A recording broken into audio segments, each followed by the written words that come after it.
자, 이제 선생님하고 이제 수업을 2시간 동안 이제 해야 되는데 선생님은 오늘 수업을 맡은 전진홍 선생님이야. 일단은 여기서 수업을 하는 방식에 대한 부분은 오늘 개요서 작성까지는 좀 어려울 것 같고 그 개요서 작성에 대한 부분을 좀 도와주려고 이 개념을 잡는데 일단은 올해가 좀 이게 준비를 갖다 하는 데 있어가지고 좀 다를 것 같아. 어떻게 다르냐면 일단은 올해 자체 이 대회가 너무 많다 보니까 지금 이게 과열이야, 과열. 그래서 이 과열인데다가 오늘 언주중학교에서는 각서를 썼어. 학원의 도움을 안 받는다는 각서. 근데 여태까지 한 번도 그런 일이 없었는데 올해가 지금 이제 그 과열이 되다 보니까 이제 실질적으로 과학 폐허에 대한 약간 압박 이런 것들이 좀 들어오는 것 같아. 안녕. 자, 그래서 이거 오늘 하는데 선생님이 개인적으로 부탁을 하는 건 작년 같은 경우에는 오늘 선생님이 지금 저 촬영을 갖다 하고 있어서 내 수업하고 있는 영상 풀 영상을 다 편집 없이 다 줘. 근데 주는데 중요한 건 저거 작년에 좀 돌더라고. 그래서 돌아가지고 선생님이 별로 얘기 안 했었는데 올해는 돌리면 안 된다. 왜냐면 올해 돌리면 일단은 학교에서 일단 제지가 먼저 들어갈 것 같고 그리고 나중에 한번 이게 자격 제한이 걸리게 되면 3년간 대회 출전 금지야. 그러니까 거기에 있는 그 부분에서 이 사교육이 나쁜 거는 아닌데 실질적으로 너무 과열 경쟁이 되다 보니까 그러한 일들이 좀 발생을 하고 있어. 그러니까 그거는 학교에서 지금 대회를 갖다가 하지 않은 학교의 경우에 지금 진행하는 데 있어가지고 그런 부분들이 있으니까 일단은 알고 만약에 상황이 생기면 좀 대처를 좀 했으면 좋겠어. 자, 일단은 여기 주제들을 갖다 좀 보고 왔지.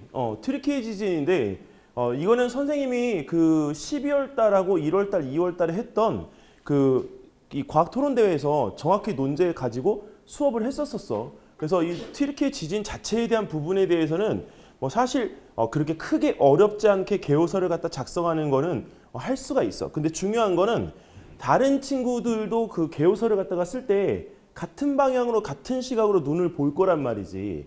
그러니까 이 지진에 대한 이 부분의 방향을 어떻게 잡을지에 대한 부분을 갖다가 좀 이렇게 고민을 해보고 그 방향 쪽으로 자기의 개요서를 좀 색깔을 내서 이렇게 몰아갔으면 좋겠어. 혹시 그 이 작성하는 논제 보고 왔어? 네. 그러면 어느 쪽으로 쓸지 한번 고민해봤어? 네, 아직? 네. 어느 좀 고민해봤어? 지진에 대해서? 너무 훅 찔렀나? 안 시킬게. 고민해봤어? 우리 했던 거잖아. 어떤 방향으로 쓸 건지.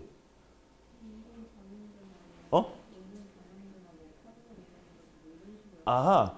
자, 그러면 일단은 거기에 있는 그 부분에 대해서 이제 그 내용을 갖다 들어가는데 선생님이 솔직히 지진이 제일 쉬운데 오늘 나 지진 가지고 6시간 동안 낑낑댔어. 그래서 만든 이 내용물들이라서 요거는 선생님이 칼라본이 아니어서 미안한데 PDF 파일은 이따가 선생님이 아이폰을 빼놓고 왜 아이폰은 이게 전송이 안 돼. 안 떠. 파일이 첨부가 안 돼. 그래서 미안한데 아이폰은 빼놓고 갤럭시를 비롯한 나머지 핸드폰에는 선생님 칼라본의 PDF 파일을 이쁘게 전송을 시켜줄게. 아쉬워도 어쩔 수가 없어. 자, 일단은 개요서 작성에 대한 부분을 안 해본 친구들이 많을 거라고 생각을 해서 개요서 작성에 대한 부분에 대해서 어떻게 하면 좋을까를 앞과 뒤에다가 놓고 오늘 설명에 대한 부분들은 우리가 중간에다가 놨어.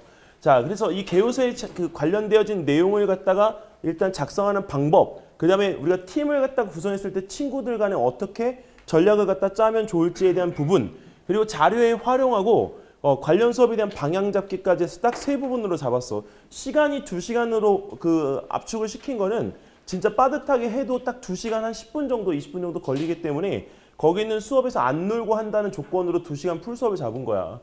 자, 일단은 개요서 작성 요령인데 작년에 이제 해봤던 2학년들이나 3학년들은 이제 경험을 가지고 있기 때문에 내용적으로 이렇게 크게 어렵지가 않아. 근데 지진에 대한 개요서를 갖다가 적을 때 우리가 주저하는 것 중에 하나가 지진 너무 뻔하잖아.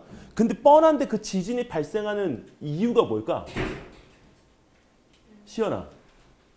지진이 발생하는 이유 1학년 때 배웠잖아. 지구 내부에 대한 어떤 구조 배우면서 배웠잖아. 근데 왜 발생하는 거야? 자, 지각끼리 부딪혀서 발생을 합니다라고 하는 일반적인 이야기를 우리가 할 수가 있는데 실질적으로 우리가 지진에 관계되어진 기상청 사이트나 우리나라 지진에 대한 피해에 대한 것을 알려주는 사이트에 들어가잖아. 그럼 지진에 대한 정의가 완전 다르게 나와. 그래서 거기에 있는 그 부분에 대해서 지진에 대한 정의를 꼭 썼으면 좋겠어. 그리고 이번에 선생님이 자료를 추가적으로 조사를 하다 보니까 하나가 지금 여기서 나온 게 뭐냐면 너네들이 배우지 않던 정단층, 역단층이라는 이 개념 말고 주양-이동 단층이라는 게 나와. 즉 우리가 쉽게 말하면 수평-이동 단층인데 수평으로 이동하는 이 단층이 지금 이 튀르키예 지진도 마찬가지고 우리나라에서도 문제가 되고 있는 거야. 그래서 그 주양-이동 단층에 대한 과학적 원리에 대한 부분을 내가 어떻게 맛깔스럽게 쓸 것인가에 대한 부분을 좀 고민을 좀 했으면 좋겠어. 자, 그러면 여기 있는 이 부분에 대해서 자, 개성 있는 개요소 작성을 해야 된다라고 하는데 이거 왜 필요하냐? 선생님 제발 부탁인데 개요서를 갖다가 개조식으로 적으면 안 된다. 개조식이라고 하는 부분은 뭐냐면 여기서 우리가 이 지금 내용을 개조식으로 작성하잖아? 그럼 체계적인 토론 내용, 그 다음에 토론 시 상대방의 질문의 대응 여기까지 이렇게 간단하게 나타나는 부분으로 표현을 갖다가 하기 때문에 개조식이라는 부분으로 말고 이렇게 약간 문장형으로 구성을 해서 읽는 사람이 내용의 전체적인 뜻을 다 읽을 수 있도록 꼭 작성해줘야 돼. 선생님이 여기서 개요서를 갖다가 내가 승률이 높은 개요서 작성할 때 꼭 쓰라고 하는 방법 중에 하나가 가독성이야. 지금 여기 있는 사람들 모두 다 이제 글씨를 갖다 다 잘 쓸 것 같은데 그 글씨를 갖다가 잘 쓰는 부분에 있어서 제일 중요한 게 뭐야? 천천히 쓰는 것. 그리고 학교에서 그거를 갖다가 쓸 때 학교를 이미 통과를 해야 되잖아. 근데 학교에서 색깔이 있는 펜을 허용을 하는 학교가 있고 허용을 안 하는 학교가 있어. 역삼중 같은 경우에는 이 색깔 있는 펜을 갖다가 허용을 해. 근데 도곡중 같은 경우에 허용을 하지 않아. 자, 그래서 그런 부분에 대한 것들을 이렇게 우리가 내용을 갖다가 정해서 실제 거기에 있는 그 부분에 대한 것들을 쓰기 위해서 체계적인 흐름을 만드는 게 중요해.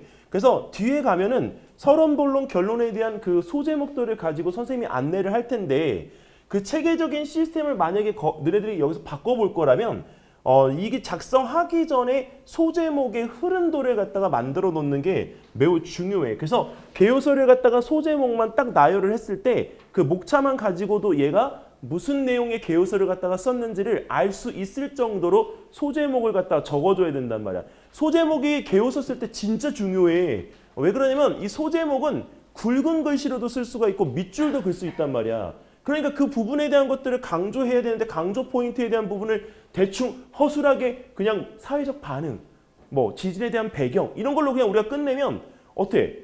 내가 그걸 읽어야 되는데 읽어야 될 필요성을 느낄까 못 느낄까? 못 느낀단 말이죠. 그래서 거기에 있는 그 부분에 대해서 우리가 쓸 때는 흐름 자체를 갖다가 만들어서 파악이 쉽게끔 소제목을 갖다가 꼭 만들어줘라.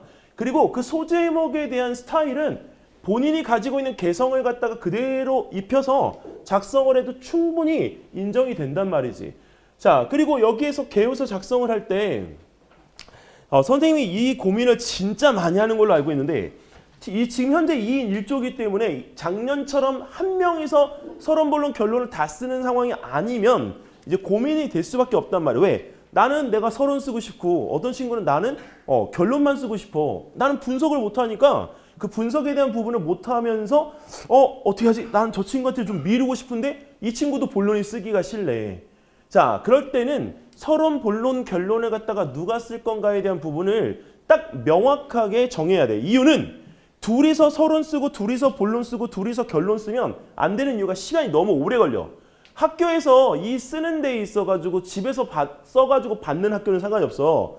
근데 오늘 지금 여기서 봤던 숙명여중이나 그리고 저쪽에 있는 다른 학교 같은 경우에 아까 3시 30분에 대회를 이미 했단 말이야. 걔네는 집에도 못 가고 안 보내고 사교육에 어떤 도움도 없이 그 부분에 대한 걸 했단 말이야. 그래서 아까 이 부분에 대한 걸 서론, 본론, 결론을 갖다 누가 쓸지 못 정했다면 60분이라는 시간 동안이 너무 짧았을 거라는 거지.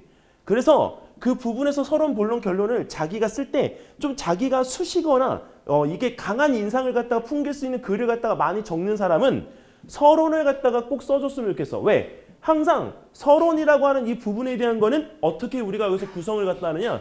바로 첫인상과 같은 서론이야. 그래서 본론과 같은 서론을 갖다가 적어줘야 내가 개요서를 갖다가 적을 때 잘 할 수가 있다. 자, 근데 두 번째는 주제에 따른 소제목을 분류하고 정하는데 이거 디자인 아까 방금 전에 이야기했던 거야. 그 다음에 세 번째는 소제목에 맞는 세부 내용 작성하고 출처를 작성하는데 예전에는 이 출처가 별로 중요하지 않았었어. 근데 지금은 그 밑에다가 각 줄을 갖다가 적고 출처를 갖다가 적어서 이 자료가 어디에 우리가 근거를 두고 나왔는지가 굉장히 중요해졌지. 이유는 집에서 작성하는 친구들은 이 출처가 반드시 거기에 각주와 함께 들어가야 해. 그래서 이 출처 적는 방법에 대한 것도 이따가 안내를 해줄게. 자, 그리고 개요서에 대한 초안 작성을 갖다가 한 뒤에는 하루나 아니 이틀 정도를 갖다가 좀 덮어놨다가 그 다음에 다시 한번 꺼내보면 이 수정할 점이 반드시 보여. 이거는 선생님도 써먹는 방법이야. 너네 거 받아놓으면 선생님도 이렇게 첨삭을 갖다가 하잖아. 그럼 내가 이 친구 하는데 그걸 갖다 다 할 수가 없어. 그래서 이 친구 거 본 다음에 한 몇 시간 덮어놔. 그리고 나서 나중에 이 부분에서 이거 포맷을 갖다가 정해서 한 번에 밀고 들어간다고. 그러니까 여기서 반드시 내가 작성하고 난 다음에 그거를 수정을 바로 하려고 하지 말고 시간의 텀을 갖다가 두고 반드시 수정하고 보완할 것. 이거 꼭.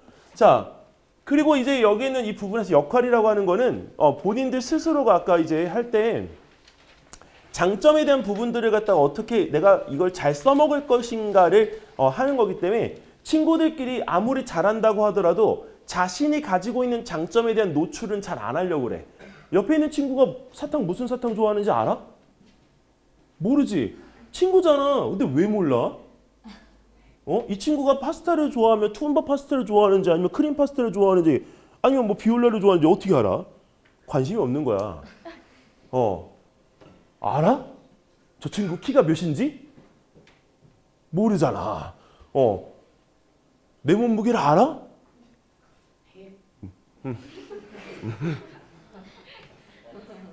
너무 전곡을 찔렀다. 100이야. 근데 이렇게 너무 그거 어떻게 기억을 하지? 자, 근데 일단 여기는 이 부분에서 이렇게 우리가 알지를 못하기 때문에 친구들끼리 할 때 자신이 가지고 있는 장점을 꺼내서 나 이런 거 잘해 라고 미리 좀 알려주면 좋겠어. 왜냐면 내가 표나 그래프 같은 걸 진짜 잘하는 친구들이 있거든. 근데 그 잘하는 친구들이 표나 그래프에 대한 부분을 본인이 잘함에도 불구하고 이게 팀 내에서 역할이 이게 무분별하다가 보니까 자기가 잘하는 부분을 놓치고 간다. 그러면 거기 있는 부분에서 표하고 그래프를 그릴 수가 없으니까 어떻게 돼? 자기의 기량을 제대로 발휘할 수 있어 없어? 없지. 그리고 그 표하고 그래프 같은 거를 잘 그리는 친구들이 꼭 뭐를 해줘야 되냐면 개요서에다가 표 그래프 그리고 난 뒤에 설명을 해줘야 돼. 근데 표하고 그래프를 잘 못 그리는 친구는 설명을 잘 할 수 있을까 없을까? 못해요. 표하고 그래프하고 설명은 별개야. 그래서 그 표 그래프에 대한 부분에 자신 있는 친구들은 두말하지 말고 본론을 갖다가 꼭 해줄 것. 그리고 여기서 글이라고 하는 거를 굉장히 빠르게 쓸 수 있는 친구들은 서론이라고 하는 이 부분에 대한 것들을 맡아주면 조금 더 쉽게 할 수가 있어. 왜? 서론을 빨리 쓰면 본론에서 대안점에 대한 부분과 결론 부분에 대한 것들을 대응할 수가 있기 때문에 실질적으로 시간 세이브가 굉장히 많이 된다.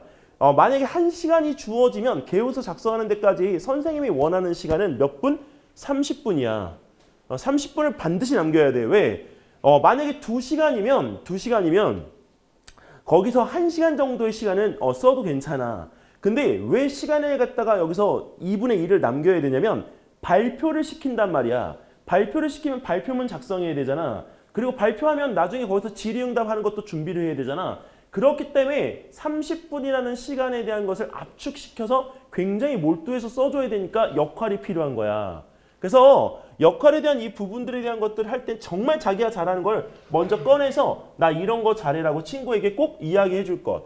자, 만약에 팀원이 2명이 있을 때 두 친구가 이 하는 역할을 굳이 나눈다면 이렇게 나눌 수가 있어. 일단 자료를 갖다가 찾는 데 있어서 지금 자료 이렇게 뒤적뒤적거리는데 덮어서 보고 이거 열어서 보고 이렇게 해서 넘기지 말고 여기 있는 이 부분에다가 자료에다가 너네 포스트잇 있지.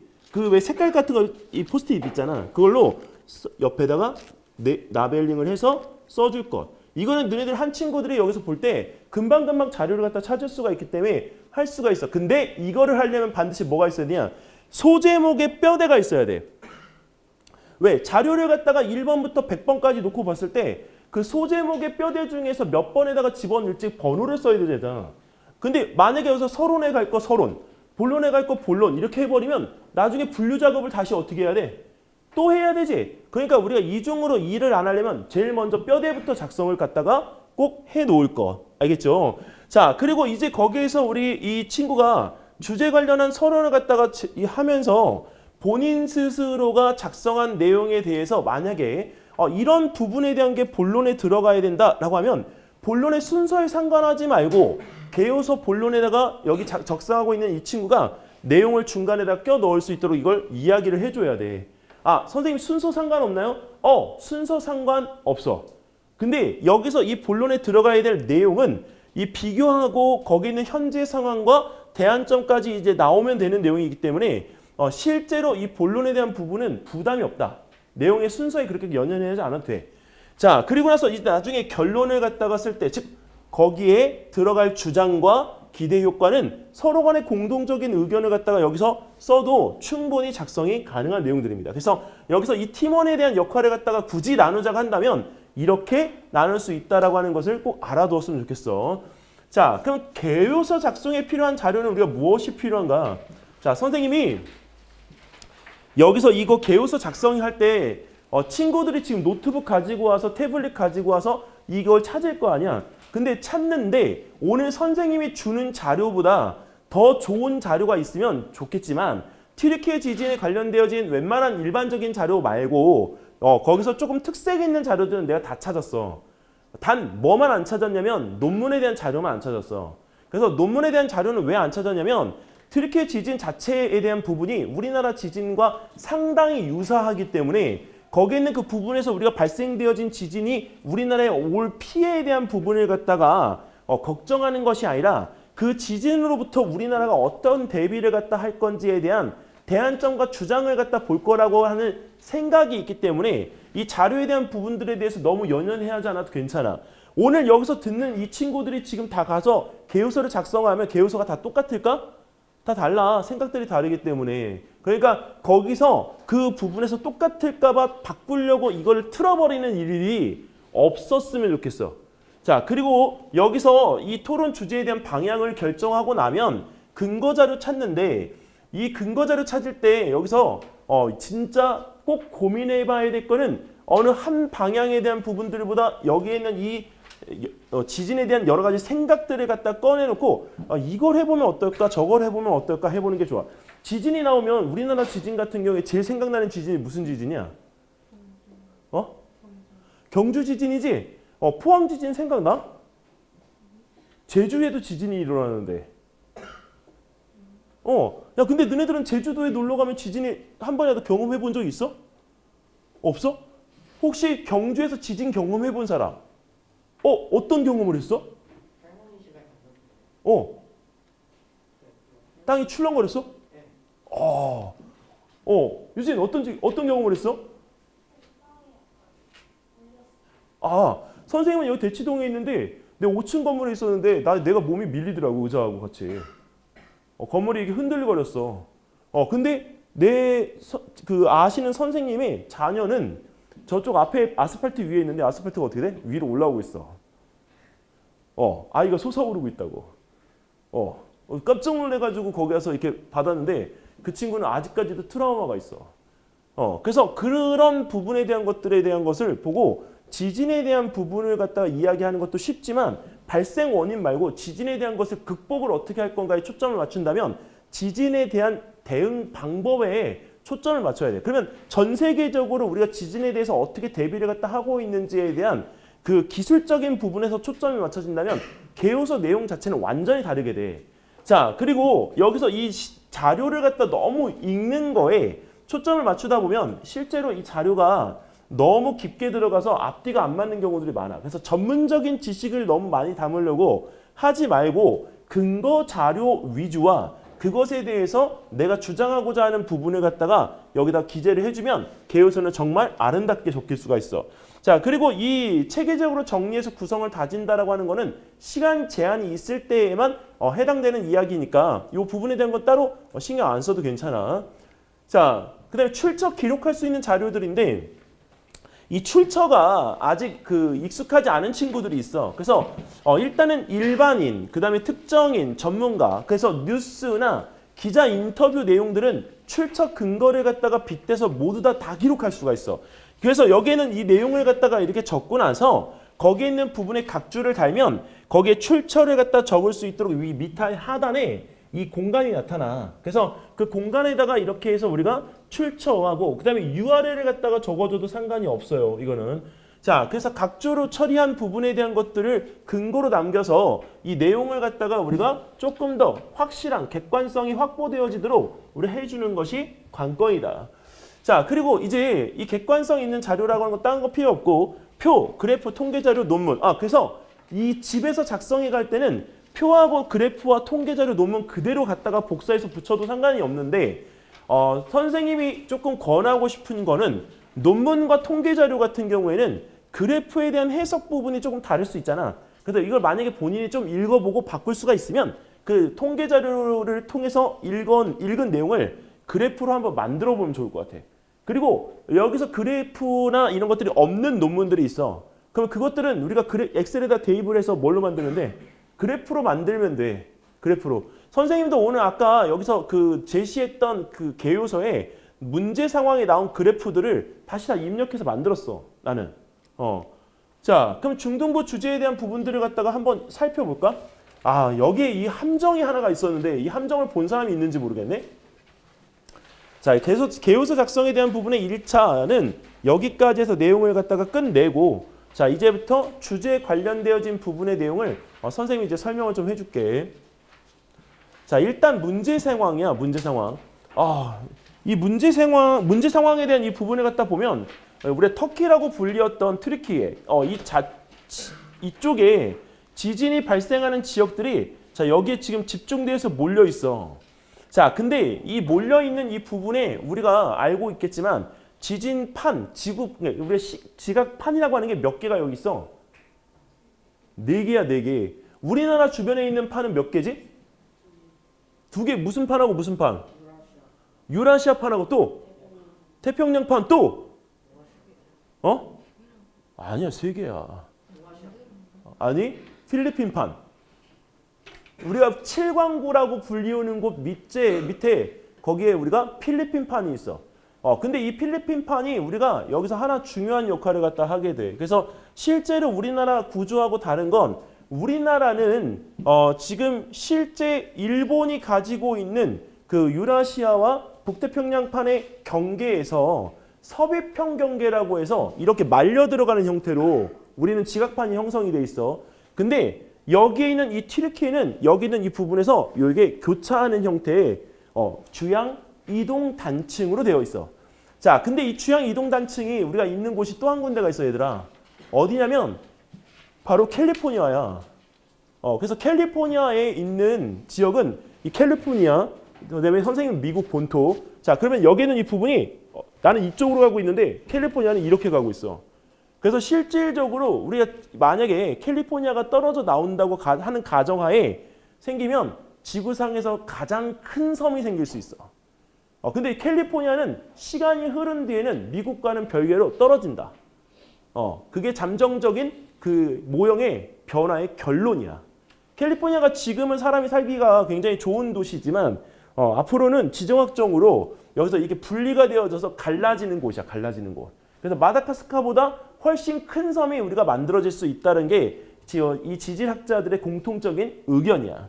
자, 근데 이 지진이 발생한 상황에 대한 부분들을 했는데 뭐 이 상황은 뉴스에 그대로 나왔던 내용을 갖다가 문제 상황으로 놓은 거야. 7.8의 지진이 발생을 했고 자, 수만 명의 사상자가 나왔다라고 했는데 여기 뒤에 나오니까 11만 4천 명? 엄청 많이 죽었더라고. 자, 그리고 여기에는 이 여진 자체도 우리가 80회나 우리가 발생을 했고 자, 그리고 2.0과 3.0의 지진 모두 예년보다 많이 발생해서 자, 높은 강도의 지진들이 잇따라 발생해 지진을 대비한다는 목소리가 높아지고 있다. 자, 그래서 여기에는 이 그래프가 나왔지? 근데 이 그래프를 갖다가 보면 여기서 뭘 이야기하고 있냐면 2020년과 2021년과 2022년에 지진이 발생한 횟수에 대한 부분들이 증가하고 있는 거를 지금 여기서 볼 수가 있어. 자, 근데 여기서 이 지금 총 횟수가 이제 규모 자체에 대한 부분이 2 이상인 것도 여전히 증가하고 있어. 자, 근데 이 부분에서 지진이 여긴 엇비슷한데 왜 여기서 갑자기 증가를 갖다가 했느냐? 그 이유를 자, 우리가 여기서 뭘로 놓고 봐야 되냐? 지각판의 이동으로 놓고 보면 가장 적당하겠지. 근데 선생님이 자료 조사를 갖다 하다 보니까 하나 발견한 게 있어. 지각판에 뭐가 다르냐면 이동 속도가 다르네. 지각판의 이동 속도가 다른 거야. 이동 속도가. 그럼 이동 속도가 다르다는 건 그 움직이는 이동 속도에 따른 에너지의 크기가 어떻다는 얘기야? 다르다는 거지. 그럼 나중에 지진이 발생할 때 방출하는 에너지도 어떻게 돼? 달라. 그래서 거기에 있는 그 부분의 개인적인 의견으로는 이동 속도에 맞추어서 나는 지진을 해석했으면 좋겠어. 이해되니? 그러면 나중에 지진을 발생할 때 선생님 저번에는 내가 파동의 상쇄를 이용해서 지진을 갖다 해결할 수 있는 방법을 줬잖아. 근데 인간의 힘은 끝을 갖다가 알 수가 없기 때문에 만약에 지진이 발생하는 걸 갖다가 우리 막으려면 지각판의 움직임을 어떻게 하면 돼? 막으면 되는 거지. 이동을 갖다가 뭘로 하면 돼? 제로로 하면 돼. 제로. 그러면 그 제로로 할 수 있는 부분에 대한 것들을 우리가 만약에 가능하다면 그 가능한 기술에 대한 부분들을 갖다가 우리 대안적으로 제시를 갖다 할 수 있겠잖아. 그렇지? 자, 그래서 그런 부분들에 대한 것들을 여기서 우리가 놓고 보는 눈이 좀 필요해. 자, 토론 논제는 선생님이 지금 여기서 나눴어. 이번에 지금 그 목동에 있는 모군중학교에서 논제 2개를 갖다가 시작으로 해서 지금까지 학교에서 대회를 치루었던 학교들은 논제가 모두 2개 이상이었어. 자, 근데 이 논제가 얘가 1, 2가 있는데 사실 이 논제 안에서 또 논제가 나뉘어지기 때문에 우리가 이 안에 들어있는 논제는 총 3개더라. 자, 어떻게 되는지 우리 한번 보면 튀르키예 발생한 지진의 피해가 클 것으로 예측한 이유 하나하고 자, 이거를 과학적인 측면에서 설명해야 되니까 아무래도 지정학적 위치에 대한 부분에서 에너지의 개념으로 설명하면 훨씬 조금 더 물리적으로 좀 쉬울 것 같아. 자, 그리고 우리나라에서 발생하는 지진과 튀르키예 지진이 발생한 차이점을 비교해야 되기 때문에 이 차이점 비교하는 건 서론에서 할 수가 없어. 어디서 해야 돼? 얘는 본론에서 해야 돼. 자, 그리고 나서 여기에 지진으로 인한 피해가 클 것으로 판단되는 지역을 데이터를 갖다가 이용해서 예측해 보라고 얘기했는데 선생님이 여기 있는 자료를 갖다가 이거 뽑기 위해서 어디 거의 자료를 갖다가 3개를 갖다 했었냐면 강화도 옹진군하고 그다음에 전라도에 있는 영광군에 뭐가 있냐면 그 원자력 발전소가 있어. 그리고 저기 경상도에 있는 안동 지역 이 3군데에 그 나왔던 지역들을 갖다가 데이터를 엑셀로 다 다운로드 받아놨어. 그래서 내가 그 자료를 선생님이 너희들한테 줄 거야. 자, 그런데 그 자료에 대한 부분을 갖다 분석해 보니까 와, 지진이 제일 많이 발생하는 건 지진 발생 횟수가 많았던 경상도일 것 같잖아. 근데 아니더라고. 어디냐면 바로 강화도 옹진군이야. 근데 거기에 뭐가 있느냐? 화력발전소가 있어. 근데 화력발전소는 지진으로 인해서 우리가 피해가 발생하더라도 우리한테 직접적인 영향을 줄 수 있을까 없을까? 없네. 근데 영광군에 있는 원자력 발전소는 줄 수 있지. 그냥 단순하게 그 지역에서 방사능 누출에 대한 부분이 문제가 되는 게 아니라 너네 지금 겪고 있잖아. 황사. 전라도에서 퍼진 방사능이 어디까지 와? 경상도와 강원도까지 올 수가 있는 거야.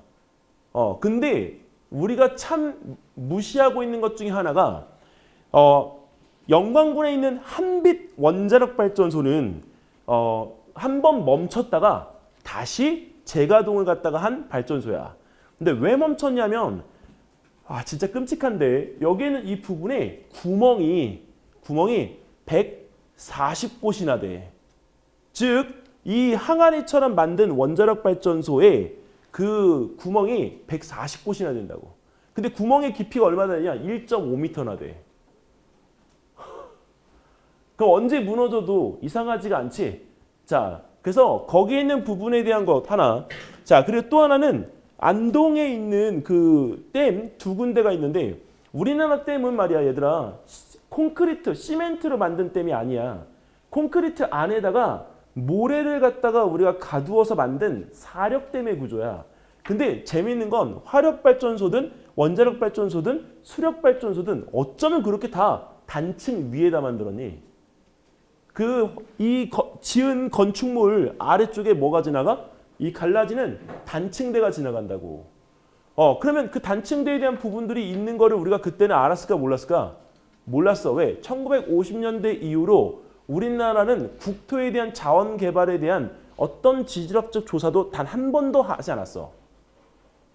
그렇기 때문에 이런 단층대에 대한 부분들이 자료가 익숙하니 없어. 지금 최근에서야 이런 자료들이 갖추어지고 우리가 여기에 연구 결과들이 올라오고 있는 거지. 그 전까지는 자료 자체가 굉장히 미약했단 말이야. 자, 그래서 우리가 이 판단하는 지역들도 우리가 예전에 있는 데이터를 갖다가 우리가 찾지 못하고 최근에 있는 것들로만 분석해야 돼. 자, 근데 아까 얘기했던 강화도 옹진군, 그 다음에 영광, 안동 이렇게 우리가 세 군데를 얘기했는데 부산도 하나의 예가 돼, 얘들아. 왜? 부산은 그쪽 이 포항까지가 연약 지반이야. 진흙을 갖다가 우리가 굳혀서 만든 땅이란 말이야. 그럼 진흙을 갖다가 굳혀서 만든 땅이니까 조금만 흔들려도 어떻게 되겠어? 폭삭. 근데 더 재밌는 게 뭔 줄 알아? 여기서 이 클 것으로 판단되는 이 지역에 최근에 우리가 새로 등장한 지역이 있어. 바로 충북 괴산. 근데 충북 괴산은 이게 우리가 문제가 돼. 여태까지 우리가 충청도에서 지진이 발생한 사례가 있을까 없을까? 거의 없단 말이야. 근데 큰 지진 2번이 발생했어. 왜? 튀르키예와 같은 응력에 의해서. 그래서 그런 부분에서 우리가 이 지금 서울과 강원도의 중간 부분부터 시작해서 전라도와 우리 경상도의 중간 부분을 가로지르는 충청도에서 대규모의 큰 지진이 발생할 수 있는 가능성이 예측이 되고 있다. 자, 근데 그거는 너네들이 알고 있는지 모르겠지만 아까 이야기했던 유라시아하고 그 다음에 우리가 북태평양의 경계 면 때문에 우리가 그렇기도 하지만 중국과 우리나라 사이에 뭐가 있지? 혹시 아는 사람? 중국과 우리나라 사이에 칼로 자른 듯한 단층이 하나가 있어. 무슨 단층인지 혹시 알아? 사회시에는 안 배웠나? 사회시에는 안 배웠어? 탈루 단층대라고. 자, 그건 좀 이따 보여줄게. 자, 그래서 이 논제 속에 우리가 숨어있는 내용 중에 자, 일단은 지진에 대한 예측을 갖다가 하는 부분에서 과학적으로 어떻게 해석을 갖다 할 것인지, 자, 그 다음에 우리가 비교하는 부분의 포인트가 어떤 것인지, 자, 그리고 엑셀 자료를 가지고서 데이터에 대한 활용을 할 때 내가 지역을 바꿔보고 싶다면 그 지역을 갖다가 바꿔보고 싶은 거에 대한 부분을 찾을 수 있는 방법과 사이트를 선생님이 알려줄게. 자, 일단은 여기서 우리가 그 튀르키예 지진은 2월 6일에 발생을 했는데 7.8 규모의 그 지진을 시작으로 해서 지진 여진까지 지금 80회가 넘어가고 있어.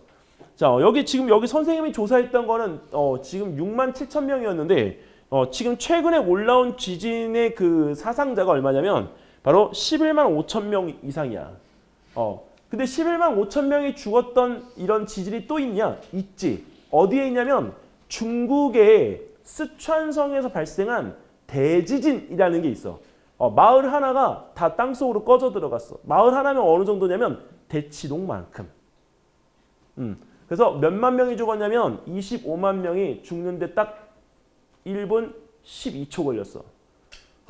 그래서 그런 큰 지진이 우리가 발생하는 지역들은 거대한 단층대가 있기 때문에 이런 일들이 벌어질 수가 있는데 튀르키예는 너네들 우리 세금 내잖아. 얘네는 지진세가 있어, 얘들아. 지진세. 그럼 지진세를 내면 나라에서 지진세를 갖다 받잖아. 그럼 건물들을 갖다 나라에서 어떻게 해야 돼? 다 보완을 갖다 해줘야 되는데 그 지진세가 다 주머니로 들어갔네. 그러니까 국민들이 어떤 반응을 갖다 보이겠어? 그래서 그런 부분에 대한 사회적인 반응을 갖다가 이야기를 해보는 것도 나쁘지 않다. 자, 그리고 일단은 건물의 유형이 문제가 되는데 이거는 선생님이 요새 최근에 들어서 과학소년이나 동아사이언스에 이런 유형의 글들이 많이 올라오는데 동아사이언스에서 우리가 그 지진에 대한 예측 근거의 자료를 심어놓은 게 있어. 그래서 이걸 선생님이 좀 알려줄게. 이 동아사이언스에서 파악을 갖다가 할 땐 실제 피해 사례가 건물이 내진 설계가 안 돼서 피해가 컸다 이렇게 얘기를 안 해. 뭐냐면 내진 설계가 안 된 건물들이 무너지니까 그 건물 무너진 곳 속에 누가 깔려? 바로 사람들이 깔려서 사람들이 죽어서 이 사상자의 피해가 훨씬 더 컸던 거야. 근데 이번에 살아남은 사람들 중에 건물 잔해 속에 살아남은 사람들의 가장 대표적인 유형이 누구게? 알아맞힐 수 있는 사람. 건물의 잔해 속에서 살아남아야 돼. 누굴까? 파스타 안 물어볼게. 누굴까? 왜? 왜? 그래, 작아서 산 거야. 작아서 공간이 확보가 돼서 아이들이 살았어. 그래서 아이들이 많이 살고 어른들은. 근데 왜 사상자가 많냐? 발생한 시간이 새벽 1시야. 다 뭐하고 있는 시간? 자고 있는 시간에 무너져 내리니 대비가 안 됐던 거지. 자, 그리고 여기는 이 부분에서 우리가 이 벽돌, 그 다음에 우리가 위에 설치했던 다른 구조물들이 다 떨어져 내리면서 더 피해가 컸던 사례이기 때문에 이거에 대한 부분에 대해서 여기 출처 넣어놨지. 2022년 3월 집안역학 및 지진공학 학술지에 발표한 내용으로 근거 자료가 있는 내용이야, 이 내용은. 자, 그리고 내진 설계, 면진 설계, 재진 설계에 대한 건물의 취약성. 이게 뭐냐면 아예 거기는 내진 설계 자체가 되어 있는 건물이 8%밖에 없어. 우리나라 혹시 내진 설계율 알고 있는 사람? 우리나라 내진 설계율. 어떻게 알았니? 우리나라가 1980년대에 20% 정도이었던 그 내진 설계가 지금은 2020년도에 31%까지 올라갔고 지금 최근에는 33%까지 내진 설계가 지금 되어져 있어. 근데 내진 설계가 되어져 있는 것 가지고 우리가 지진에 대한 부분에 이걸 대비할 수는 없어, 얘들아. 내진 설계는 이런 건물을 콘크리트로 딱딱하게 짓는 거고 우리가 여기든 이 면진 설계는 스프링을 갖다 다는 거야. 그 스프링을 갖다 다는 것과 건물을 튼튼하게 짓는 것 이게 뭐가 다르냐면 내진 설계는 건물을 갖다 단단하게 지어놓으면 지진이 지나갈 때 건물이 흔들거려 안 흔들거려? 잘 안 흔들거려. 그리고 잘 부서지지 않아. 근데 면진 설계는 지진이 피해가. 이건 쉽게 말하면 면진 설계는 왜 하는 거냐면 지진에 우리가 거기에 건물의 흔들림을 맡겨서 이 지진이 지나갈 때 건물이 없는 것처럼 느껴지도록 하는 기술이야. 쉽게 말하면 지진의 피해를 갖다가 최소화하기 위해서 이 건물을 갖다 뭘로 만든 거지? 유령으로 만든 거야. 알겠니? 이 재진 설계는 아까 지진에 대한 거 우리가 파동으로 얘기했는데 그 파동을 갖다가 우리가 이렇게 오잖아. 그 파동을 갖다 어떻게? 없애줘야 되지. 그래서 이게 Y자로 형태로 되어져 있는 이 재진 설계 같은 경우엔 Y자와 여기에 있는 축 하나가 이렇게 스프링 구조로 해서 상쇄시키는 구조로 가지고 있어. 근데 일본을 보면 얘들아 일본은 건물들이 다 새 건물이니 아니면 오래된 건물들이니? 근데 오래된 건물들이 있는데 왜 거기는 지진의 피해가 없는 거야? 근데 그 오래된 건물의 뒤를 돌아서 가면 뭐가 있냐면 재진 설계로 돼 있어. 그래서 이 벽에다가 이건데 이 Y자 형태로 이걸 이렇게 잡아줘. 그러면 여기에는 이렇게 해서 잡아줘. 잠깐만 보여줄게. 이게 잡아줘. 그러면 여기에는 이 부분에 스프링 구조가 있어서 이게 이렇게 왔다 갔다 하면서 이게 진동을 상쇄시켜 준단 말이야. 이게 재진 구조야. 지금 여기서 우리가 그 대치동에서 제일 비싼 집이 어디지?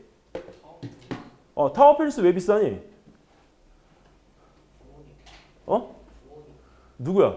좋으니까. 왜 좋아? 높은 걸로 따지면 그치. 높은 거. 근데 높으면 좋은 건데 타워 팰리스의 그 펜트하우스는 월세만 얼마인 줄 알아? 한 달에? 2,500이야. 지금은 더 올랐을 거야.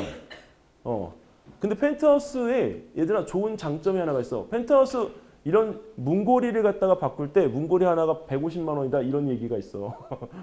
근데 좋은 이유 있어. 펜트하우스는 안 무너진다. 왜? 펜트하우스는 밑에 면진이 위로 올라갈수록 더 강화가 돼서 위에 있는 그 맨 꼭대기층 있지? 그게 안 흔들려. 쉽게 말하면 선생님 여기서 진동이 오면 내 몸이 이렇게 흔들거려야 되잖아. 근데 여기에 면진, 용철이 들어가고 여기에도 용철이 들어가는데 여기는 2개가 들어갔으면 여기는 10개가 들어가서 이게 몸이 안 흔들거린다고. 건물이 그러면 부서지겠어? 안 부서지겠어? 안 부서져. 그래서 비싼 거야. 이해됐어? 그래서 타워팰리스는 왜 그 구조에서 내진 설계가 지금 강남권에 있는 모든 빌딩 중에 가장 잘 되어 있는 건물 중에 하나다. 그렇기 때문에 건물이 안에 구조에서 사용하는 사람마다 장점, 장단점은 있겠지만 실질적으로 내진 설계가 잘 되어져 있는 건물의 특성상 비쌀 수밖에 없어. 자, 그리고 여기에서 우리가 그 튀르키예 지진은 1999년도에도 7.4의 지진이 있었는데 자, 17,000명 이상이 죽었어. 그리고 와서 이때 이 튀르키예에서 우리가 여기서 이대로는 안 되겠다. 그래서 건축법을 갖다가 바꾸고 지진보험 시스템을 도입했어.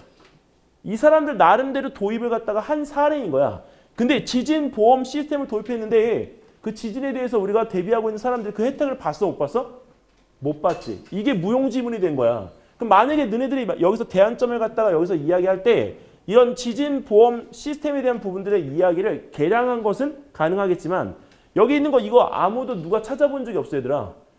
내가 장담하는데 지진보호 시스템에 대한 이 부분에서 사회적 약자를 배려해주는 부분에 대한 대안점은 없다. 그래서 만약에 너네들이 대안점에 대한 부분들을 계층 간에 두고 할 거라면 이 지진보험 사회 시스템을 너네가 한번 열어보고 그 부분에서 시스템 자체에 대한 부분을 제안해보는 형태로 가도 좋을 것 같아. 그리고 또 하나 거기서 반드시 넣어야 될 것. 이 개요소를 갖다 적을 때 이런 돈적인 부분이 나오면 우리가 한 가지를 빼놓고 하는 경우가 있는데 제안만 하다가 보니까 본인 스스로가 어느 정도의 비용이 있는지를 계산을 안 해봐. 근데 여기서 이 부분에 대한 비용이 얼마나 들어갈 건지를 계산을 해줘야 돼. 즉, 한 1년에 얼마가 들어갈지 예산이 여기서 편성되어져야 되는 이유의 타당성을 여기 있는 이 부분에서 제시를 해줘야 된다고. 그게 개요소야. 그렇기 때문에 그냥 뭐 한 10조 들어갈 것 같아요. 이게 아니라 그 10조라고 하는 근거가 어떻게 나왔는지에 대한 예산 편성의 근거와 그것에 대한 것을 어떻게 사용할지에 대한 부분들을 이렇게 해주면 실제로 우리가 많은 내용이 들어갈 것 같지만 안 그래. 2줄이나 3줄밖에 안 되는 내용이란 말이야. 자, 그리고 여기서 아까 이제 그 건물 유형에서 이 지진의 흔들림에 대한 부분에서 아까 벽돌 구조의 집이 많다라고 얘기했는데 우리나라는 벽돌 구조의 집보다 뭐가 많아? 콘크리트, 시멘트 집이 많아. 그래서 우리가 지금은 벽돌 구조에 대한 집들을 우리가 안 짓는 이유가 뭐냐면 벽돌 자체가 우리가 시멘트 틈이 발라져 있기 때문에 여기서 흔들리게 되면 이런 틈 사이가 어떻게 돼? 이게 벌어져서 균열이 가서 금방 무너져 내리지. 그래서 벽돌 집들을 갖다 안 짓는 거야. 그러면 자 봐. 이제 여기서 하나 힌트. 자, 나중에 너네가 여기서 돌아다니다 보면 최근에 들어서는 카페들 있지. 카페. 커피. 카페들은 다 우리가 무슨 구조로 만드니? 카페 가보면 특히 제주도 카페 엄청 심해 얘들아. 다 벽돌이야. 벽돌이라고. 근데 그 카페가 뭐 하는 곳이야? 우리가 커피를 마시면서 다중 이용 시설이잖아. 근데 우리는 뭐를 갖다 계산? 우리 집만 보호하는 데 있어서 내진 설계를 강조해. 이제 관점이 어디로 가야 되는지 봤지. 내 개인적인 부분에서의 이 튼튼함이 아니고 다른 사람들이 이용하는 다중시설에 대한 부분의 법적 관리 강화를 너네들이 주장할 수 있어야 된다고. 포인트를 둬야 된다고. 여기. 그래서 그런 취약한 부분의 구조물들에 대한 것들을 우리가 멋스럽게 우리가 쓸 수는 있지만 그런 것들에 대한 것들이 취약점으로 제시를 하고 이런 부분에 대한 대비를 강화해야 된다라고 하는 걸 꼭 예지를 해야 돼. 그리고 만약에 그 카페나 이런 데에서 벽돌 구조물에 대한 부분들을 개량했을 경우에 그 카페의 이미지가 훼손된다면 그 카페에서 우리가 나중에 지진이 발생했을 때 사람들이 다칠 수 있잖아. 그럼 그 사람들은 거기다가 우리가 학원에서 너네들 저기 다치면 배상해주는 학원 배상 보험 시스템이 있단 말이야. 그럼 카페에도 뭐가 있어야 되겠어? 너희들이 다쳤을 때 지진에 의해서 피해를 입었을 때 그거에 대한 배상을 갖다 해줄 수 있는 사회적인 시스템이 갖춰지면 되겠지. 그래서 그런 것들에 대한 부분들을 우리가 여기서 하고 이런 이야기들을 누가 한 거냐라고 한다면 튀르키예에서 우리가 얘기한 게 아니라 미국 지질조사국에서 여기서 조사해서 이 내용에 대한 언급을 한 거야. 근데 미국 지질조사국이라고 하는 이 나라는 이 단체는 여기 그 모든 전 세계의 땅덩어리에 있는 이 내용물들을 다 들여다보고 있어. 그래서 웬만한 부분은 얘가 안 나올래 안 나올 수가 없어. 그래서 만약에 출처 근거를 적어야 되는데 진짜 생각이 안 난다. 그러면 약간의 구라를 해서 미국 지질조사국이라는 명칭을 써도 전혀 이상스럽지가 않아. 이거는 여기 있는 이 지질조사국처럼 정말 많은 내용을 가지고 있는 곳이 없어. 자, 이제 그러면 대지진에 대한 예측 근거를 지리적 위치로 우리가 여기서 잠깐 살펴보면 여러 가지 그림이 있는데 선생님이 그림을 이렇게 준비를 여러 개 했어. 근데 지금에 있는 이 부분에 여기 이 그림과 이 그림은 선생님 솔직히 안 썼으면 좋겠어.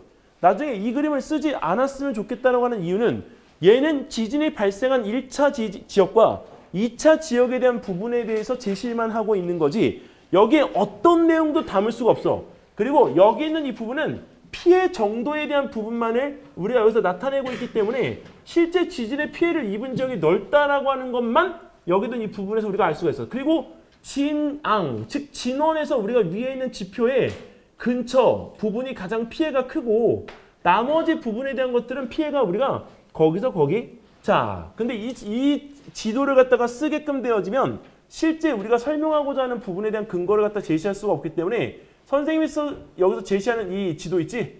얘를 썼으면 좋겠어. 왜? 아까 지각의 판이 이동 속도가 다르다라고 했는데 여기 튀르키예 자체에 대한 이 부분의 지역에서 이 아나톨리 판이라고 하는 이 부분이 이게 삽입판이야, 삽입판. 이게 여기서 아프리카 판이 위로 올라오고 있고 그다음에 유라시아 판이 여기 있는데 이 아프리카 판이 이동하는 데가 북쪽이란 말이지. 왜 북쪽이냐면 유라시아 판 자체가 북쪽으로 이동하고 있거든. 그러면서 얘네가 둘 다 같이 다 북쪽으로 이동하는데 이 아나톨리 판만 서쪽으로 이동하고 있어. 근데 얘가 이렇게 천천히 올라오면 아나톨리 판은 이렇게 쑥 빠져나와. 그러면 여기에 있는 이 부분에 이게 빠져나오게 되면 여기 틈이 벌어지면서 여기에는 아라비아 판이 어떻게 되지? 순간 이동 속도가 빨라지게끔 되어지지. 그 빨라지게끔 되어지면 걔가 충돌하는 에너지가 어떻게 되겠어? 훨씬 더 클 수밖에 없어. 그리고 여기에 있는 이 부분의 경계에서 이렇게 되는 거야.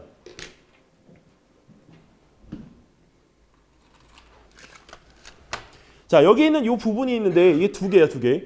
근데 얘네들 두 개가 서로 가려고 그래. 근데 가려고 하는데 지금은 힘을 갖다가 선생님이 여기서 이렇게 지금 이 양쪽을 주고 있어서 서로 힘을 받고 있어.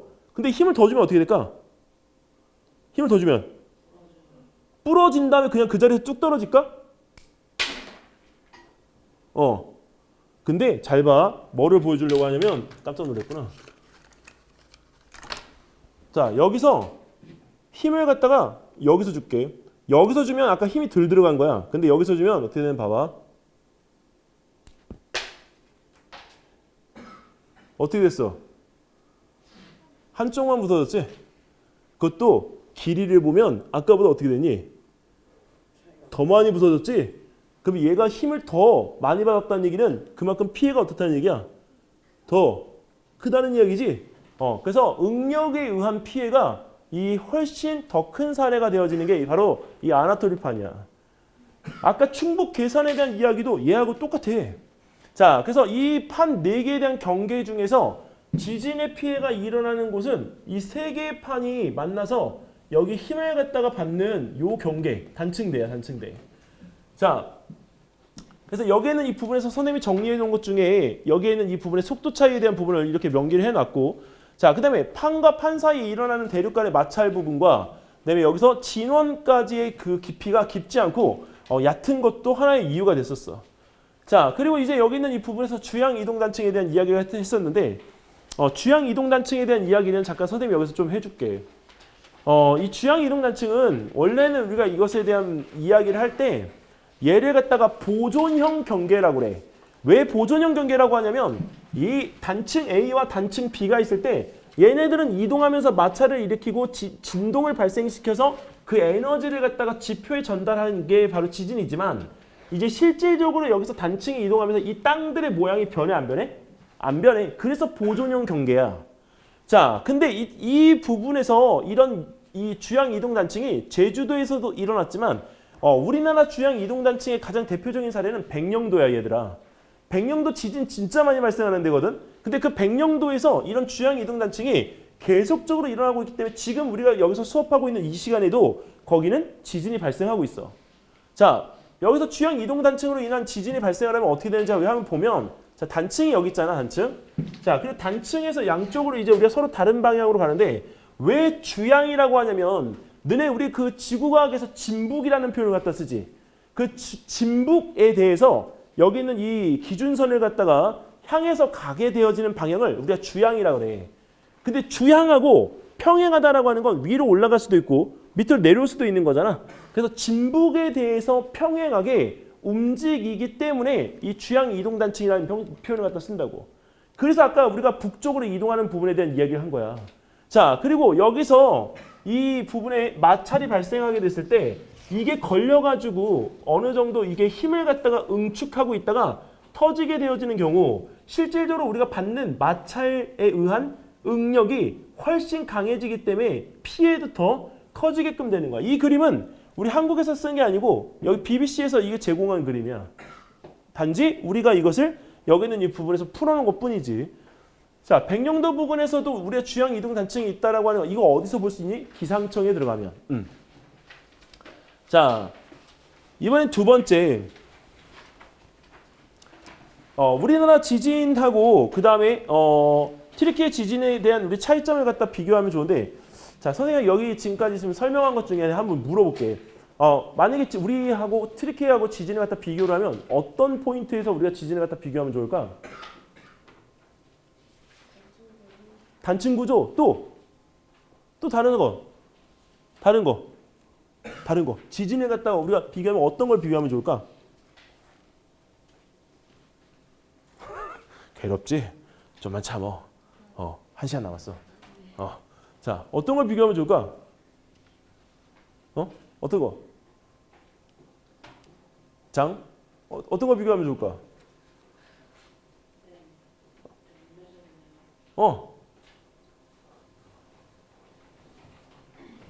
권. 어떤 걸 비교하면 좋을까?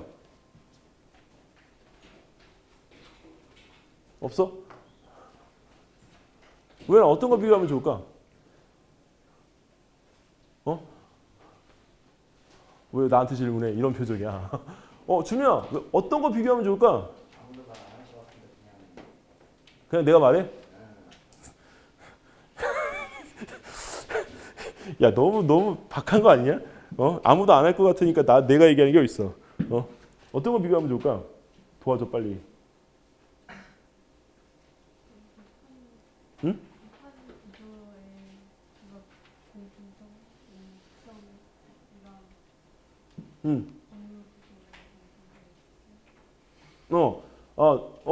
좋은 아이디어 나왔네. 선생님이 여기서 물어보는 거는 나도 인간이기 때문에 한계가 있어서 내가 물어보는 거야. 근데 이 친구가 뭐라고 얘기를 했냐면 지금 판 밑에 있는, 잘못 들었는지 모르겠지만 판 밑에 있는 지질에 대한 우리가 연속성, 즉 지질에 대한 어떤 구조, 지질을 갖다 이루고 있는 성분에 대한 이야기를 갖다 했어. 근데 왜 그러냐면 아까 이야기했잖아. 부산부터 우리가 거기 울산 있는 데까지 연약지반이라고. 근데 그 연약지반 때문에 우리가 거기서 단층이 우리가 움직이면 실질적으로 지진에 대한 피해도 더 커지는 거잖아. 근데 아까 지금 튀르키예 지진하고 우리나라 같은 경우에 단층대에 대한 부분의 분포와 아까 그런 지질에 대한 구성이 어떻게 되는지에 따라서 비교를 갖다 해보는 것도 나쁘지 않을 거야. 오, 좋아, 그거. 자, 이것들은 너희들이 참고를 갖다 해놔, 얘들아. 자, 그리고 여기는 이 부분에서 어떤 차이점을 갖다 비교를 해보냐면 일단 우리는 튀르키예하고 공통점이 있어. 어떤 공통점이냐면 튀르키예도 지진의 안전지대라고 자기네들이 얘기해. 근데 우리나라 같은 경우에도 지진의 안전지대라고 얘기해. 즉 두 나라가 공통점이 뭐야?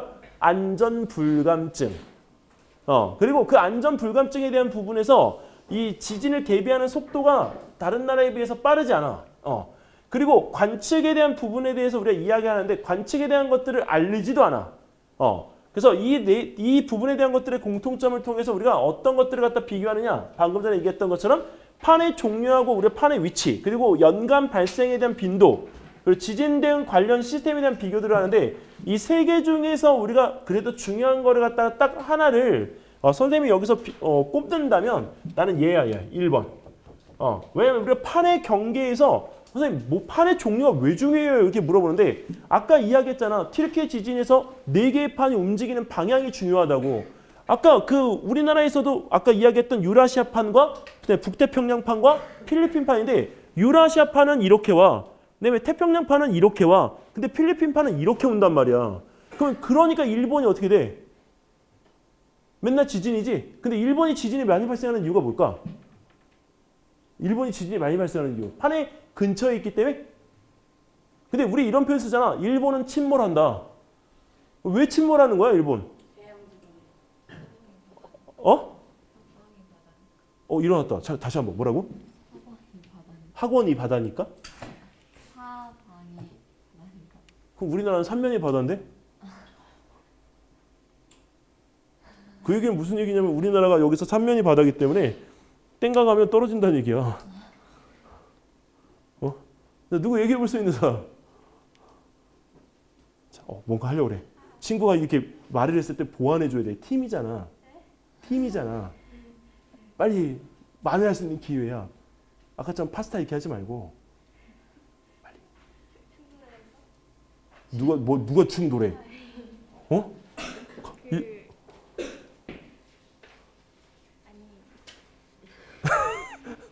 혹시 다현이 일본 침몰은 왜 일어날까?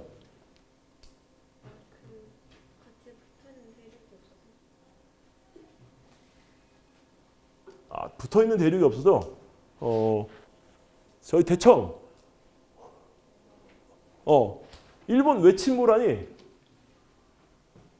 나쁜 짓 해서. 자, 할 말은 없네. 얼마 전에 일본 총리 또 도시락 폭탄처럼 또 맞아가지고 야 진짜 큰일 날 뻔했어요. 얼마 전에 총리 암살당한 지 얼마 안 되는데. 일본은 아까 선생님이 이야기했던 아까 누가 해양판 얘기를 했는데 일본은 대륙판이다. 일본은 해양판에 있지 않아 얘들아. 일본은 대륙판에 있어. 그런데 여기서 우리 일본이 여기 있는 이 부분에 이렇게 있잖아. 이렇게 있는데 여기 끝에 있어. 그리고 여기 있는 이 부분에서 해양판이 이렇게 밀려 들어가. 응? 근데 이 부분과 이 부분의 공간 틈이 있지. 여기가 이렇게 되어 있는데 요 밑에 비어 있어. 그리고 여기 뭐가 있냐? 마그마 방이 3개가 있어. 터지면 어떻게 될까? 중간이 아까 얘기했던 것처럼 뚝. 그래서 일본이 어떻게 돼? 마샤. 그러면 어떻게 되냐? 여기 있는 이 부분에서 이 위쪽에 있는 도쿄 부분에 후지산 있지. 후지산이 지금의 높이보다 훨씬 어떻게 된다? 높아진다. 왜? 동쪽으로 기울기 때문에. 이해됐어? 그래서 일본 침몰이라는 말을 갖다 쓴 거야. 대륙 지각의 끝부분 절벽이 깎아져서 절벽이 끊어지는 것과 같은 효과가 나타나는 거야. 그래서 일본은 호주의 80%의 땅을 소유하고 있어. 알았니? 너네가 놀러 가는 호주가 80%가 일본 땅이라고. 그래서 그 땅을 그렇게 많이 소유하고 있는 이유가 뭘까? 무너졌을 때 대피할 장소가 필요하기 때문에. 자, 그래서 땅에 대한 욕심을 그렇게 많이 내는 거야, 일본이. 미국의 51개 주 중에 14개 주가 일본 땅이야, 얘들아. 그리고 유럽의 14%가 일본 땅이야. 그 이유는 왜 그러냐? 이번에 일본이 너네들 놀러 갔다 온 사람들은 알겠지만 엔화가 어때? 높았어, 낮았어? 낮았지? 놀기 편했잖아. 근데 중요한 건 그런 엔화를 갖다가 우리가 낮출 수 있었던 이유는 일본은 매달, 매일, 매년 부동산세가 각 나라로부터 들어와. 이해됐어요? 그래서 우리가 거기 있는 부분에서 이 일본이라는 나라가 지금까지도 이 선진국에 대한 대열에 유지가 되어지는 이유 중에 하나야. 괜히 선진국이 아니야. 우리가 싫지만 배울 건 배워야지. 자, 여기 우리나라하고 튀르키예 지진에 대한 비교를 갖다가 하면 일단 판이 만나는 경계 지역에 있다는 거 하나. 근데 여기서 너네들이 지금 처음 본 탈루단 층대가 나오는데 이건 좀 이따 설명해 줄게. 자, 그리고 이 튀르키예 지역에서는 진원하고 그다음에 우리가 그 피해 지역에 가까웠다는 거, 진앙에 가까웠다는 거. 그리고 우리나라는 집중된 지역이 연약 지방인 영남 지방이야. 그래서 경주가 우리가 지진이 발생했던 저 양산 단층 같은 경우에도 우리가 활단층, 즉 활성 단층, 이 움직이는 살아있는 단층이라는 얘기지. 자, 그리고 우리나라 내진 설계 약 33%, 그리고 실제로 우리가 여기서 건물의 밀집도가 매우 높아서 만약에 우리가 지진이 서울에서 발생하잖아. 그럼 우리나라 국민의 약 30%가 죽을 수 있다. 건물의 밀집도가 상당히 높기 때문에 그래서 우리가 그런 밀집도에 대한 부분 때문에 우리나라가 피해가 많을 걸로 예측이 되는 거고, 그리고 이 튀르키예 지역 같은 경우에는 내진 설계가 미비한 것도 있지만 지진세 사용 문제가 있기 때문에 우리나라하고는 여기서 지진에 대한 대응 방식이 조금 달라. 자, 데이터는 이거 선생님이 이건 자료로 보내줄게. 근데 어디서 보냐면 여기서 이 지진에 대한 이 부분에 대해서 우리가 기상청이 있는데 그 기상청 들어가기 전에 잠깐 요 얘기를 좀 먼저 하고 갈게. 너네 지진 발생할 때 지진에 대한 것들을 어떻게 느끼는지 우리가 궁금하잖아. 근데 제일 많이 하는 게 지진이 발생되어질 때는 바로 얘네들이 와. 갑자기 우리가 뱀이 한 마리가 나오는 게 아니라 지진이 발생한 큰 지진이 오잖아. 그러면 뱀들이 수만 마리가 한꺼번에 나온다. 개구리도 마찬가지고. 그래서 새떼가 갑자기 날아가. 그리고 거기서 이 지진눈이라고 해서 구름이 어떤 모양을 갖다가 우리 가져? 소용돌이 모양으로 하늘 위에 떠 있어. 그러면 그 원형의 구름이 이 비행 접시처럼 떠 있잖아. 그러면 거기는 반드시 뭐가 발생하는 거야? 지진이 발생하는 거야, 지진. 그래서 이 구름은, 즉 지진운이 여기서 우리가 실제로 나타나는 지역들은 지진이 발생이 안 된 사례가 없어. 근데 이거를 왜 그런지를 아직까지도 밝혀내지 못했어. 그러면 과학적인 근거를 쓸 수 있어, 없어? 과학적인 근거를 쓸 수 없어. 하지만 이 부분에 대한 것들을 우리가 여기서 조사한 자료를 통해서 이걸 내용을 넣을 수는 있지. 그래서 동물들의 이상 행동이 이어지는 이유를 찾았다. 근데 그게 과학적으로 증명이 안 됐어. 왜 이상하게 우리가 집단 행동으로 우리가 몰려 나오는지 알아? 무서우니까? 깔려 죽을 것 같으니까? 아니야. 그거를 갖다가 여기 규산염이라고 해서 SiO2라는 그 광물이 지하수에 우리가 섞여 들어가서 이온화되어지면 물맛이 좀 달라지는가 봐. 근데 그걸 먹은 동물들이 정신적으로 있잖아. 이상 행동을 하는 거야. 그래서 이상 행동을 통해서 집단이 어떻게 돼? 움직이게 되는 거지. 근데 이게 처음 듣는 얘기지? 왜 우리가 여기서 지진이 발생할 때 우르르르르르 나오는지 우린 몰랐잖아. 근데 이 이온화되어진 산소를 먹은 동물들이 정신적으로 이상해져서 집단 행동을 하는 거야. 근데 이 부분에 대해서 우리가 이 근거 자료를 댈 수 있는 자료가 있을까? 없단 말이야. 추측일 뿐이야. 추측일 뿐. 자, 그런데 최근에 들어서 지진을 갖다가 발생하는 시스템에 대한 발견하는 시스템에 대한 부분이 보완이 되면서 우리가 나온 게 뭐냐? 바로 얘 4번, 5번이야. 일단 지진이 우리가 일어날 때 단층이 우리가 여기서 생기면 갈라진 틈을 통해서 가스가 올라와. 가스. 그리고 그 가스가 올라오면 불을 붙였을 때 어떻게 돼? 꺼지지 않아. 그리고 또 하나는 여기서 그 틈을 통해서 지하에 있던 방사능 물질이 나온다. 그게 라돈이야. 근데 우리나라는 이 라돈의 함량이 얘들아 다른 지역에 비해서 높아. 왜 높을까? 정답. 우리나라의 68%가 화강암지대이기 때문에 그 화강암에서 이렇게 기본적으로 가지고 있는 자연산의 라돈이 있어. 너네 혹시 집에서 돌침대 쓰는 사람 없어? 젊구나. 할머니 계신 데는 돌침대가 있는데. 있지? 근데 거기 할머니 댁에서 돌침대에 라돈이 나온다니까? 우리 에이스 침대에서 예전에 침대에서 왜 라돈 나온다고 엄청나게 난리 났던 적 있잖아. 근데 우리나라 그럴 수밖에 없어. 너네 우리나라 68%가 다 화강암 바위들이야. 근데 그런 데서 살고 있는데 우리 라돈이 방사능이 안 나오는 게 이상해. 오히려. 그러니까 그런 부분에 대한 것들이 많이 있기 때문에 우리가 라돈의 방출량이 높은 우리나라 같은 경우에는 이 라돈가스에 대한 부분들에 대한 것을 우리가 여기서 검사할 때 착각을 일으킬 수 있는 데가 많잖아. 그래서 뭘 정해야 돼?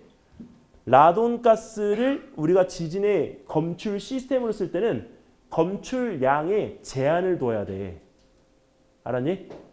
그래서 나중에 창의적인 대안 방법에 이걸 넣을 때 있잖아. 라돈 가스를 갖다가 이용해서 지표를 만드는 거를 선생님이 제안을 해보고 싶어. 라돈 지표를 만들면 지진이 발생할 수 있는 확률에 대해서 우리가 그 지역별로 계산할 수 있겠지? 그래서 그 라돈 지표에 대한 부분들을 갖다가 우리가 여기서 했으면 좋겠고, 자, 그 다음에 응력에 의한 미소 지진인데, 이 미소 지진이 뭐냐면 말 그대로 미소야.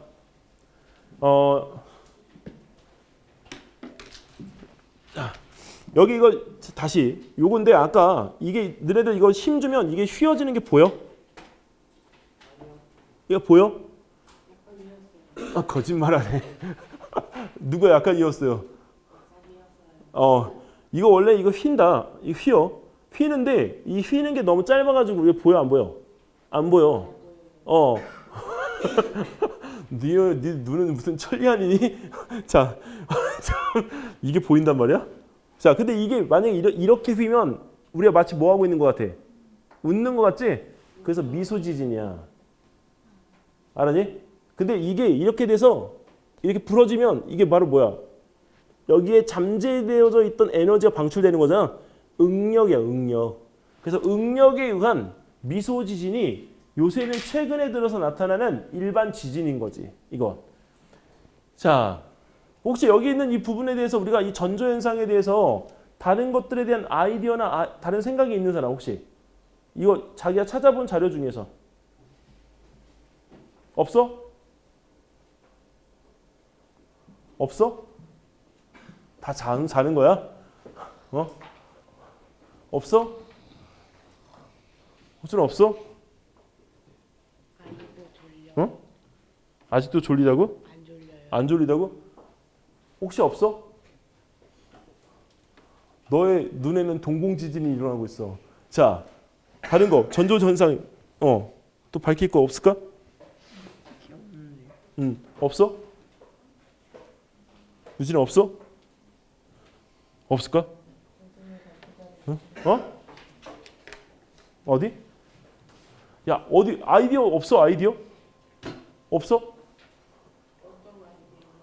전조현상을 밝혀낼 수 있는 아이디어. 대안점에 들어갈 수 있잖아. 기술적인 아이디어.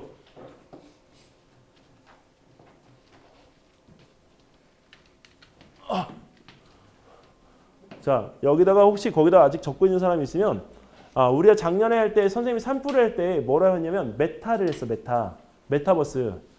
우리나라 전체를 지도를 다 만들어서 메타버스 우리나라를 갖다 만드는 거야. 그럼 메타버스 우리나라를 만들면 그 메타버스 공간 안에서 이 라돈의 방사능 수치나 아니면 가스가 우리가 냄새가 나는 지역들에 대한 부분들을 넣을 수 있겠지? 그럼 넣어보면 단층 주변인지 단층이 아닌지를 갖다 우리가 찾을 수가 있잖아. 그럼 지진에 대한 예측을 갖다가 어떻게 해? 할 수 있어. 그래서 실질적으로 이 가스가 뿜어져 나오는 데는 연이어서 계속적으로 이렇게 우리가 지역이 연달아 이어질 거기 때문에 실제로 여기는 이 부분에서 이것이 일반적으로 집에서 발생되어지는 가스 누출인지 아니면 이 진짜 땅 속에서 올라오는 이 가스 냄새인지를 우리가 찾을 수가 있다고. 여기서도 반드시 뭐가 들어가야 된다? 메타가 들어가야 돼. 메타는 지금 여기서 개요서에 나오는 것 중에 모든 거에 다 들어갈 수가 있어. 메타는. 그래서 메타라는 시스템에 대한 이해가 너네들한테 필요해. 꼭. 자, 이거는 선생님이 지금 기상청의 날씨놀이에 들어가면 지진이라고 하는 부분에 대한 조회를 갖다 했을 때 너네가 국내에 있는 모든 지역들을 다 검색할 수 있어. 근데 여기서 우리가 너네가 지진에 대한 경주, 그 다음에 우리가 강화, 그 다음에 여기 전라도에 있는 뭐 목포 이런 데 다 찾을 수 있겠지만 선생님이 넣어준 자료 중에서 단층이 위치하고 있는 지역에서 자, 우리가 이 지진에 대한 데이터를 갖다가 비교하면 되는데 한 가지 힌트를 주면 내가 여기 있는 이 부분에서는 다른 데이터를 갖다가 안 넣어놨어. 왜? 그 데이터를 넣어놓으면 데이터가 다 똑같아져서 개요소가 다 똑같은 개요소가 돼. 그래서 선생님이 이 하는 방법만 알려줄게. 자, 여기 잠깐만 넘어갈게요. 여기는 이 부분에 넘어가면 여기 지금 이렇게 선생님 단층대의 그림이 그려져 있는 사진 한 장을 넣어놨어. 자, 근데 이 단층이 있는 지역을 지도에서 있잖아. 찍어서 찾아보면 어느 지역인지를 우리가 아까 이야기했던 여기 기상청 날씨놀이 사이트에서 내가 찾아볼 수가 있어. 그리고 데이터는 무식하게 1950년도부터 2023년까지 73년간의 데이터를 찾지 말고 딱 어느 시점의 데이터를 찾냐면 코로나 이전인 2018년도부터 2023년도에 5년 동안의 데이터만 우리가 산출한다. 그러면 우리나라 같은 경우에는 이 지진이 발생한 것이 많이 발생하면 한 130회 정도, 적게 발생하면 한 30회 정도 이렇게 돼. 그러면 비교하기도 어때? 굉장히 쉽겠지? 근데 거기서 멈추면 안 돼. 그 왜 멈추면 안 되냐면 거기서 지진이 많으면 지진의 위험도가 어떻게 돼? 올라가는 거잖아. 근데 안 그렇다고 얘들아. 왜 안 그러냐면 지진의 이 발생 횟수하고 위험도는 반비례 관계일 수도 있어. 그래서 지진이 발생을 갖다가 한 횟수가 많다고 하더라도 실제 그 지역에서 지진에 의한 피해가 있는지를 꼭 봐야 돼. 알았니? 그거를 갖다가 해야지 지진의 단지 횟수만 많다고 강조해가지고 여기서 이 위험 지역에 이렇게 선전해버리면 안 된다고. 아까 선생님이 이야기했던 강화도 옹진군 있지? 거기에는 화력발전소가 있단 말이야. 근데 화력발전소의 그 지역은 단 한 번도 지진의 피해가 없어. 우리나라 지금 여태까지 통틀어서.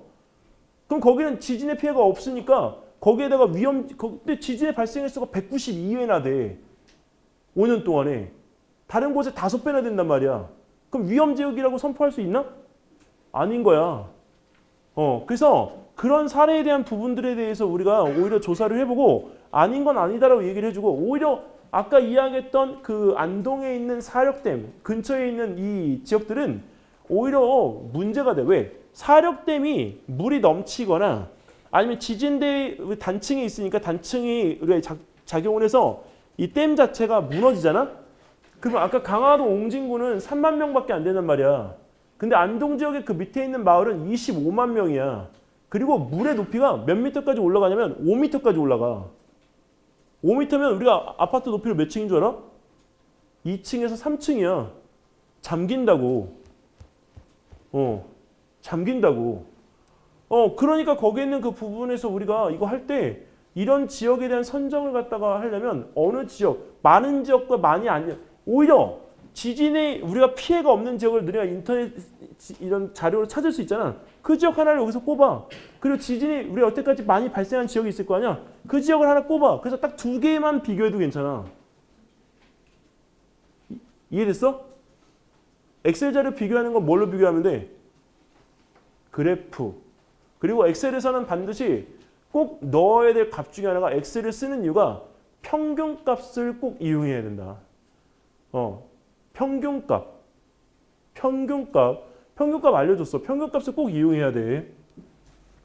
그래서 여기에는 이 데이터 같은 경우에 너무 복잡하게 이렇게 만들지 말고 지금 너희들이 할 때는 이 데이터에 대한 부분들 말보단 오히려 막대 그래프를 갖다가 유연하게 이용하는 게 훨씬 도움이 많이 돼. 자, 그래서 아날로그적인 관측과 디지털적인 관측인데 우리나라가 지진이 많이 발생 안 하는 것처럼 보이는 이유는 우리나라 모든 지진은 다 대부분 산 속에서 발견되는 지진이기 때문에 그래. 도시에서는 지진이 발생 안 해. 근데 얘들아, 서울이 지진의 위험지대라고 하는 걸 너네들은 알고 있어? 서울은 지진의 위험지대다. 왜 그럴까? 서울은 지진의 위험지대야. 왜? 선생님을 생각하면 금방 알 수 있는데. 1초도 안 걸려. 좀 고민하다가 좀 한 10초 지나서 무거워서 이렇게 하면 이게 좀 가슴이 안 다칠 텐데 1초도 안 걸리냐 정원우. 정말 무거워서야. 높은 빌딩과 실질적으로 그 빌딩이 내진 설계되어질 때 쓰는 재료들로 인해서 서울의 바닥이 어때? 비어 있는데 무거워. 이해되죠? 그래서 지진의 피해가 서울이 만약에 지나가는 지진이 있으면 훨씬 더 크게 발생을 할 수가 있어. 그래서 우리가 여기 있는 다른 지역, 오히려 농어촌 시골이 지진의 피해가 클까? 안 크다. 왜? 사람이 없기 때문에, 건물이 무겁지 않기 때문에 오히려 거기는 피해가 별로 없을 거란 얘기지. 자, 그리고 이 부분에서 이 예측 지역을 갖다 찾을 때 반드시 이 부분에 대한 표나 이런 것들 너네들 쓸 텐데 이거 표 분석하는 방법을 갖다 하나 알려줄게 얘들아. 여기서 너네가 이런 그 아주 작은 지진들을 이렇게 다 볼 필요는 없어. 지진의 피해가 우리가 여기서 피해가 큰 지역을 선정할 때는 5.0 이상인 곳만 선정하면 돼. 근데 이거 여기는 이 부분 우리가 고르면 몇 군데 안 되잖아. 그럼 여기 보면 지금 2군데밖에 안 되네. 여기. 자, 근데 이 지역에서 여기 보면 어때? 너무 많지? 너무 많은데 우리가 여기서 이거 다 봐야 되나? 아니, 뭐만 보면은 5 이상인 빨간 점들만 보면 돼. 빨간 점이 가장 많이 있는 지역이 어디인지를 놓고 보면 된다고. 근데 여기에 있는 이 부분에 우리가 충청도도 빨간 점이 있어. 근데 전라도는 빨간 점이 없어요. 근데 경상도에 빨간 점 몰려 있어. 근데 북한 같은 경우에는 여기는 이 부분에 우리가 흔히 얘기하는 우리가 그 개성, 평양 위쪽에가 이렇게 많네? 이거 왜 그런 거야? 무거워서. 미안한데 북한에는 없어. 정은이가 무겁잖아요. 정훈이야, 네 친구냐? 너 정훈이한테 그러다가 핵부터 쏘이면 자, 여기 왜 그러냐면 여기에 얘들아 석유가 있어. 석유. 그 석유가 있다. 아이 참. 그 석유가 있다니까 그걸 부시니. 주소 천천히 줘. 석유가 있는데 얘들아 석유가 있다는 얘기는 거기에 뭐가 있다는 얘기야? 층이 있다는 얘기지. 그 층이 있으면 그 석유가 이루어지고 있는 공간을 나중에 우리가 석유를 뽑았을 때 그 공간이 어떻게 돼? 순간. 또 무너지면서 단층이 우리가 여기서 균열이 갈 수가 있기 때문에 여기는 이 부분에서도 우리가 지진이 많이 발생하는 지역 중에 하나야. 그래서 우리 현대자동차에서 현대건설에서 북한의 이 평양에다가 건물을 갖다가 우리가 건설을 해주러 갔을 때 그거를 갖다가 안 하고 돌아왔어. 그 이유가 뭐냐? 여기에서 석유가 발견이 돼서 그걸 캐어 올려야 되는데 그것까지는 북한에서 허용을 안 했어. 그게 그 아버지 세대인 김정일 시대야. 그래서 김정은은 그걸 못 하고 있는 거고. 그래서 실질적으로 이쪽에 있는 이 부분의 석유를 누가 노리고 오냐면 상둥반도에 있는 여기 중국이 여기까지 와서 석유 시추선을 지금 돌리고 있어. 우리나라에서 방송을 안 할 뿐이야. 알았니? 그리고 여기 밑에 있는 이 부분에 제주도 밑에 이어도 있지? 이어도 있는 이 부분에 석유가 사우디아라비아보다 더 많은 매장량을 가지고 있을 정도의 양이라고 해. 그러니까 여기 우리나라가 전혀 자원이 없는 나라가 아니라 자원이 많은 나라이라고 우리가 보는 거지. 단지 그 부분에 우리가 주변 국가 열강들에 의해서 그 부분을 마음대로 할 수가 없을 뿐인 거야. 자, 그래서 여기에는 이 부분에서 우리가 자료 분석할 때 방금 전에 이야기했던 것처럼 많이 몰려있는 지역, 빨간색이 많이 몰려있는 지역만 본다. 그래서 우리나라 같은 경우에 딱 2군데를 보는데 한쪽은 북한, 한쪽은 우리 남쪽에 있는 우리나라. 자, 근데 그 중에서도 우리가 여기서 놓고 보면 부산 쪽이 많은 건 다 알 수 있는데 여기 충청도에 있는 지역에서 빨간 점들이 나타난다는 거에 명확하게 우리가 이것을 찍고 넘어가야 돼. 자, 그리고 여기 큰 규모의 지진이 발생한 지역 위주로 볼 것인가에 대한 고민 꼭 한번 해보고, 자, 단층대에서 우리가 주변에 또 주요 건물들이나 주요 어떤 기관들이 또 위치를 갖다 하고 있는지 그 부분에 대한 것들을 우리는 좀 놓고 봐야 된다. 근데 여기 있는 영광군은 실제로 지진이 발생할 위험이 없다라고 보지만 여기에는 이 부분에 뭐가 있냐면 원자력 발전소 총 17개가 있어. 그래서 원자력 발전소가 또 다 단층대 위에 있기 때문에 만약에 여기서 우리가 지진으로 인해서 흔들거리면 어떻게 된다? 무너질 가능성이 있어. 근데 여기서 피해가 나면 미안한 얘기지만 경상도 일대에만 방사능에 오염이 되고 나머지 지역은 피해 입을 가능성이 있어 없어? 없지. 왜? 편서풍에 의해서 어디가 피해를 받아? 내 제일 좋아할 일본으로 가. 일본. 저번에 일본 후쿠시마 원전이 터졌을 때 얘들아 우리나라가 피해 본 게 아니고 어디가 피해가 받냐면 캐나다. 그래서 캐나다가 그 피해를 보면서 어떻게 됐느냐? 그 실제로 우리가 캐나다의 밴쿠버나 이런 데에서 기형아 출산이 그때 우리가 아이를 가진 그 사람들이 기형아를 많이 낳았어. 출산했어. 근데 그게 뉴스를 타고 들어오지 않았을 뿐인 거야. 자, 그래서 그 지진의 피해에 대한 진도 크기 이것들은 여기는 이 부분에서 분석할 때 이게 바로 소제목이 될 수가 있는 것들이기 때문에 이 소제목이 될 수 있는 것들을 너네가 좀 찾아놨으면 좋겠어. 이거는. 자, 그리고 이 사진은 그 서울 사범대에 있는 고등학교 선생님이 여기는 이 사진을 갖다 올려놓으셨는데 빨간색은 직접 그린 거야. 그래서 이 단층대를 갖다가 이렇게 그려서 표현을 갖다가 해뒀는데 여기 지금 여기는 이 부분의 단층대가 어때? 훨씬 오밀조밀하게 많이 있지? 자, 근데 재밌는 게 하나 있더라. 여기서 선생님이 이 자료를 갖다 찾았는데 우리나라의 활성단층은 여기를 갖다가 포함해서 양산단층 포함해서 60곡 정도가 돼. 근데 이 양산단층은 만약에 작동을 해서 우리가 끊어지잖아? 그럼 우리나라 여기에 있는 나라의 꼬리가 부산이 잘려나가는 거야. 여기 잘려나가. 그리고 울산단층은 여기 있는 이 부분에서 이 꼬리에서부터 중간 부분부터 부산까지가 여기 단층이야. 자, 그리고 이제 여기서 우리나라 지진 발생하는 거를 선생님이 그림을 이쁘게 그냥 넣어봤어. 지진이 발생했던 우리가 주요 지역들이 충북 속리산 여기. 자, 그다음에 강원도 평창. 그다음에 경북 울진. 자, 그다음에 경북 포항. 네, 충남 혼성. 자, 그다음에 여기는 백령도. 네, 평북 의주에 대한 이 부분. 근데 지진이 다 5.3, 5.0, 5.0 뭐 여기 우리가 이렇게 되기 때문에 실질적으로 우리가 5대가 가장 큰 지진이라고 놓고 보면 돼. 근데 우리나라는 왜 이 지진이 이렇게 규모가 5 정도밖에 안 일어나는 걸까? 왜 5 정도일까? 우리나라 지진 크게 일어날 수도 있는데 백두산이 터지면 우리나라 여기 있는 이 남쪽까지 지진이 발생해서 올 때 6.7 정도의 지진이 올 거라고 예측하고 있어. 그러면 내진 설계가 안 되어 있는 집들은 다 무너질 거야. 그래서 우리가 피해액이 전체 건물 구조의 약 70%가 피해를 입을 거다라고 놓고 보고 있어. 자, 여기에 보면 지금 우리가 동아사이언스에서 이게 어디면 양산단층. 아까 여기를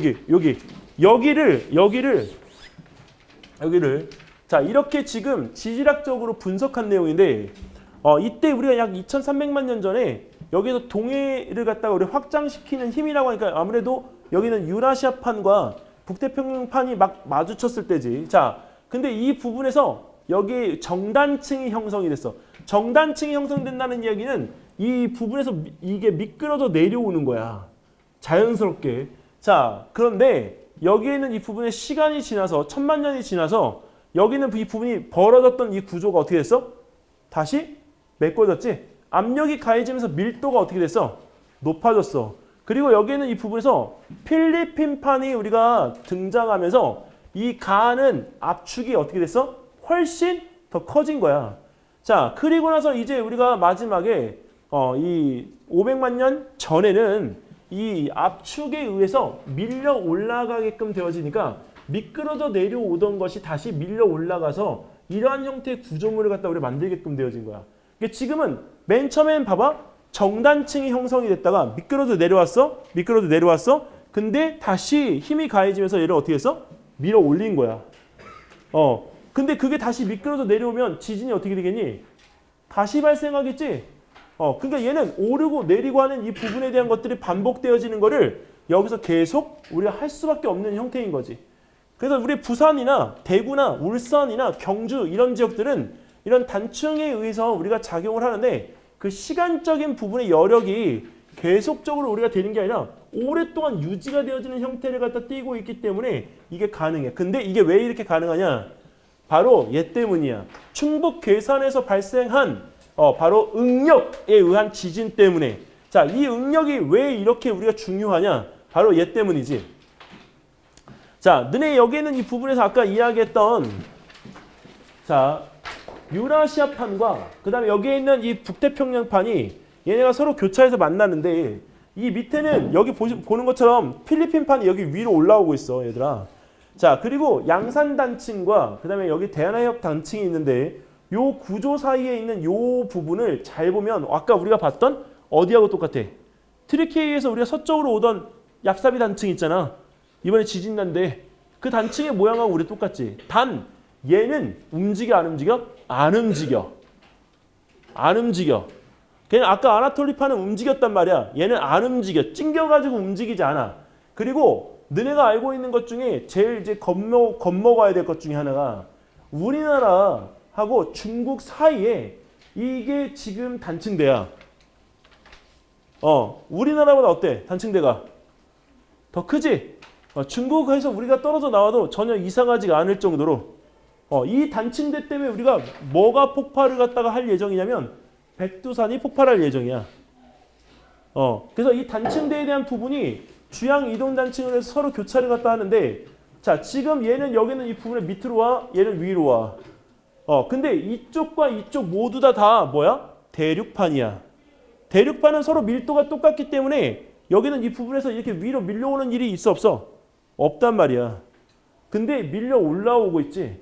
그래서 실제로 양쪽 우리 이쪽에 있는 경계와 이쪽에 있는 이 단층대 때문에 우리나라는 양쪽에서 힘을 받는데 그 힘에 대한 부분들로 인해서 어떻게 된다? 응력이 생기게끔 돼. 그 응력의 중점이 됐던 곳이 어디야? 바로 방금 전에 이야기했던 괴산. 그럼 앞으로 지진이 많이 발생할 가능성이 있는 지역이 어디니? 충청도지?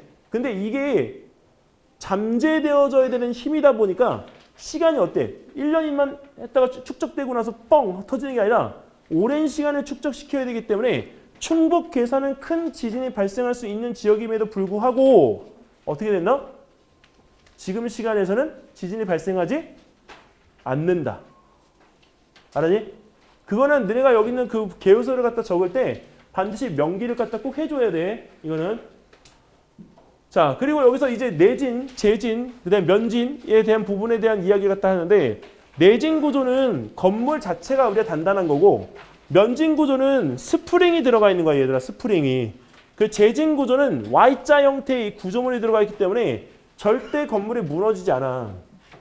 자, 그래서 선생님이 진짜 이쁘게 정리를 갖다 한번 해봤어. 내진 설계, 재진 설계, 면진 설계에 대한 방식과 그냥 그거에 대한 특징을 갖다가 했는데 이 내용은 이번에 우리가 지진 들어가면서 본론에 이 설계 방법에 대한 것들의 장단점을 갖다가 우리가 비교할 때 적어주면 좋을 것 같아. 조금 더 여기서 우리가 세분화시켜서 우리가 적는다면 내진 설계의 장점, 단점, 재진 설계의 장점, 단점, 면진 설계의 장점, 단점을 적어주면 훨씬 더 좋아.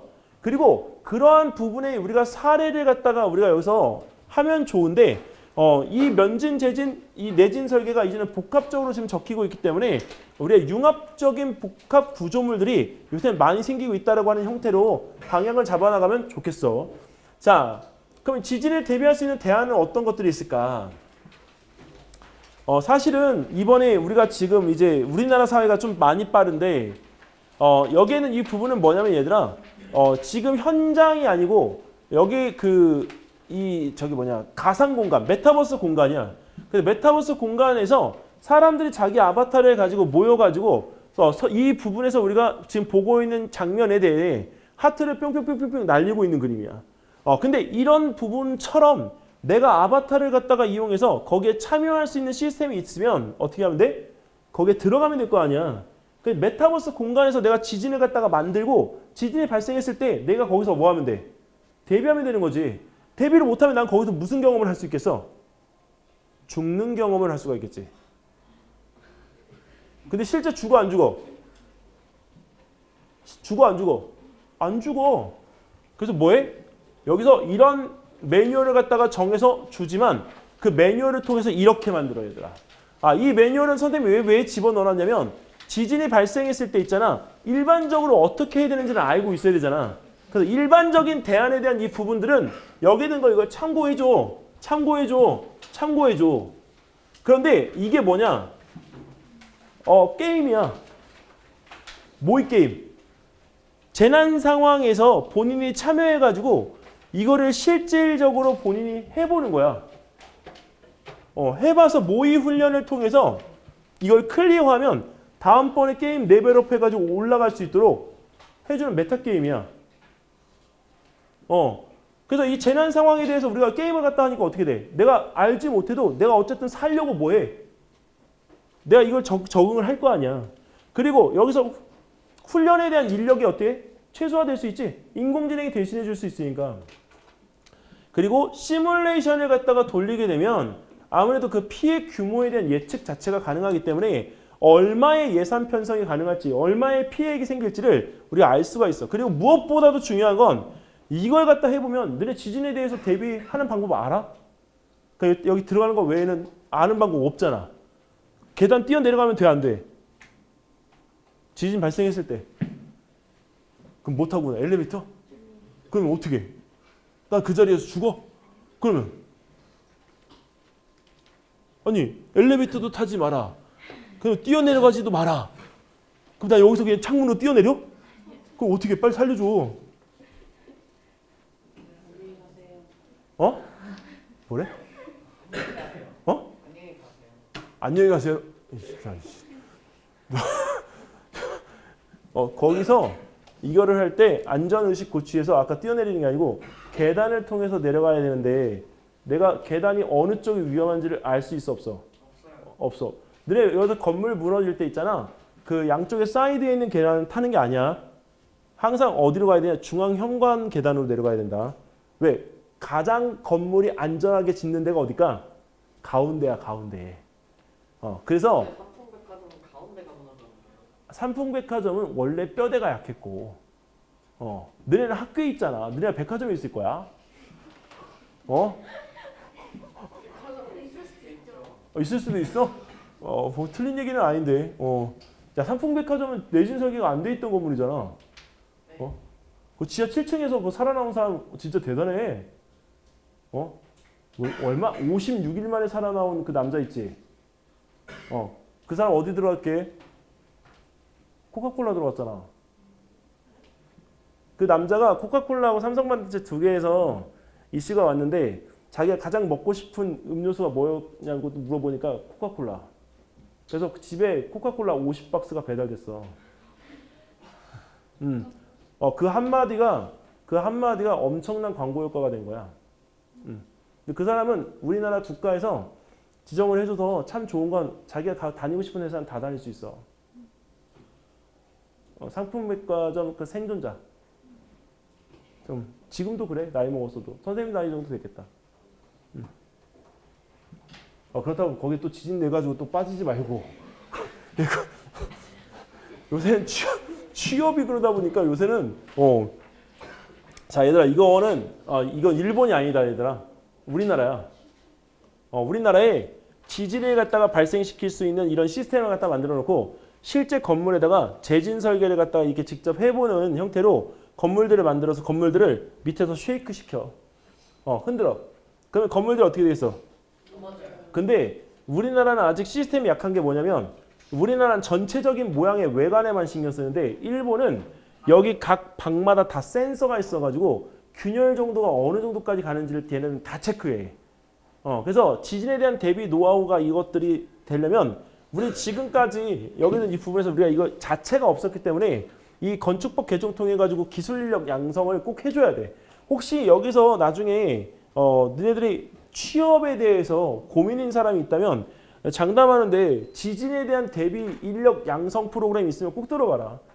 얘네는 지진이 발생했을 때 바빠지겠지만 이 부분에서 실질적으로 지진 대비에 대한 부분들이 매년 일어나는 게 아니잖아. 그래서 얘는 가장 안정되어진 기술 인력이야. 그리고 선생님 돈 많이 벌 수 있어. 왜? 우리나라 초기거든. 우리나라 진짜 초기야. 그래서 이 부분에서 이런 지진 대비 기술 인력 양성에 대한 부분에서 우리가 이 실질적인 취업률이나 이런 것들보다 거기에 가서 내가 먼저 있으면 내 뒤로 들어오는 사람들은 없고 누가 들어온다? 로봇, 드론이 들어온다. 그럼 나는 취업이 어떻게 돼? 영구적으로 되겠지. 죽을 때까지.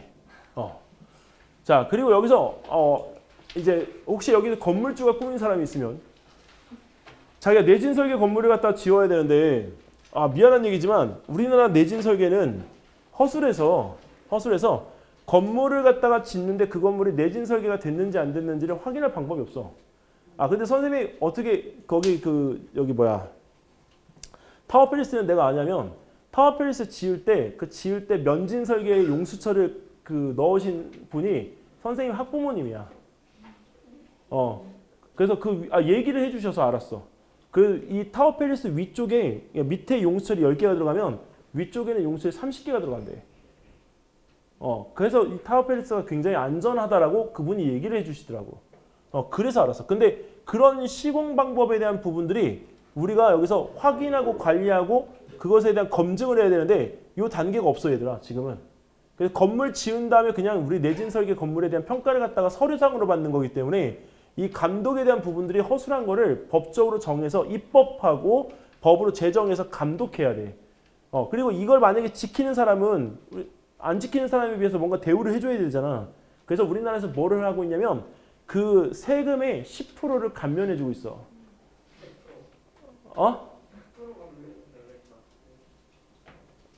그 나라한테 따져라. 야, 10%도 엄청 큰 거야. 진짜로. 너 10%가 나중에 돈을 많이 벌면 100억이 10%는 얼마야? 10억이야. 남들 10년 벌어야 되는 돈. 1년 안에 다 벌 수 있잖아. 1년 안에 다 벌 수 있다니까 고개를 끄덕거렸어. 나중에 친해지자 우리. 자, 이 얘기인데 이 얘기는 왜 선생님이 이걸 해주냐면 선생님이 내가 2018년도에 서울시 전람회 특상 받았던 작품이야. 인공암용대. 인공암용대를 갖다가 만들어서 실제 지진이 발생을 했을 때 여기서 우리가 그 지진을 상세 간섭이라고 하는 그 기술로 여기서 그것을 없애는 거야. 아까 선생님이 그 지진이 지나가는 면진 설계가 있다고 했지? 그거하고 똑같이 상세 간섭을 갖다 일으켜서 암용대를 만드는데 암용대라고 하는 이 단어가 뭐냐면 지진이 우리가 여기서 들어오게 되어지면 이 내부 밀도하고 물질의 상태에 따라서 굴절이 돼. 근데 굴절이 될 때 103도에서 142도 각도에 지진이 전달되지 않는 구간이 생겨. 근데 그 부분에 대한 것들을 갖다가 여기서 우리가 이용해서 내가 지진으로부터 안전한 존을 갖다 만들 수 있겠네. 그게 바로 암용대야. 근데 이거를 인공적으로 만드는 거지. 그래서 인공 암용대를 갖다가 만들어서 우리가 하는데 선생님이 이걸 하려고 내가 최근에 논문 하나를 찾았어. 그게 바로 뭐냐면 음양 메타 물질을 이용한 지진파 제어 기술이야. 근데 이게 인공 암용대하고 너무 똑같아. 자, 최근에 나온 건데 나는 이 자료를 언제? 2017년도에 만들었다고 했어. 그럼 누가 원조야? 우리 제자하고 내가 원조야. 알았니? 근데 중요한 거는 여기서 이 기술에 대한 부분은 현실적으로 완성도가 높지 않다. 높지? 않아. 왜 그러냐면 그거를 이루어줄 수 있는 물질이 있을까 없을까? 그래서 그걸 우리가 메타물질이라고 우리가 표현을 갖다 하는데 여기서 이 메타물질에 대한 부분들을 갖다가 이용해서 내진 설계를 하면 일단 여기 지진파가 건물을 비껴가게 할 수 있어. 근데 중요한 건 비인간적이지. 나만 살겠다고 건물을 갖다가 이게 비켜가면 다른 건물을 어떻게 해? 무너질 수가 있기 때문에. 그래서 이거는 도시 전체를 다 이렇게 건설해야 돼. 그리고 또 하나는 너네 혹시 그 고등물리 배우다 보면 역률 배우니? 역률? 역률 배웠어? 아직? 고등물리 나가기 전인가? 역률 배웠어? 역률? 배운 것 같아? 거기 역률이라고 나중에 진동이 발생했을 때 진동을 더 크게 만드는 금속이 있어. 대표적인 게 텅스텐이야, 텅스텐. 근데 그 텅스텐에 대한 부분이 여기서 진동을 갖다가 우리가 발생시키는 땅 속에 넣어두면 그 부분에서 이게 흔들거리지. 흔들거리면 여기 있는 진동과 우리가 동일한 진동이 발생했을 때 그 지진파를 어떻게 할 수 있어? 상쇄시킬 수 있다, 상쇄. 그래서 그 방법으로 해서 인공암용대를 갖다 만들어서 건물들을 갖다 보존하는 방법이 있어, 이거는. 자, 그래서 이거는 실제 거기다가 선생님이 지금 했던 그 논문 자료를 거기다 넣어놓은 거니까 나중에 인터넷에서 찾아봐, 이거는. 자, 이제는 시간이 얼마 없기 때문에 개요소의 작성 틀을 갖다 이야기를 해줄게. 여기서 이 자기가 적을 때 수준에 대한 부분은 상관이 없지만 너네들이 나중에 질문을 받을 때 질의 응답까지 받는다는 생각으로 이걸 작성을 해줘야 돼. 그리고 내용이 너무 어려우면 입에 붙지 않기 때문에 이걸 동영상으로 찍어야 되잖아. 동영상으로 찍을 때 말이 헛나온다. 말이 헛나와. 그리고 동영상 찍을 때 지금 여기 오늘 교복 입고 온 친구들 되게 많은데 교복 절대 금물입니다. 알겠습니까? 혹시 그것 때문에 떨어지는 친구들도 많아. 교복 마크, 이름, 신상 절대 노출이 안 되는 옷이어야 돼. 이거 한 가지 꼭 알아두고 마스크 쓰고 있으면 안 된다. 알았니? 자, 선생님이 원래는 내가 서론, 본론, 결론에 대한 부분을 갖다 이야기할 때 선생님은 정의, 그다음에 배경, 그다음에 사회적 반응을 서론에 넣어.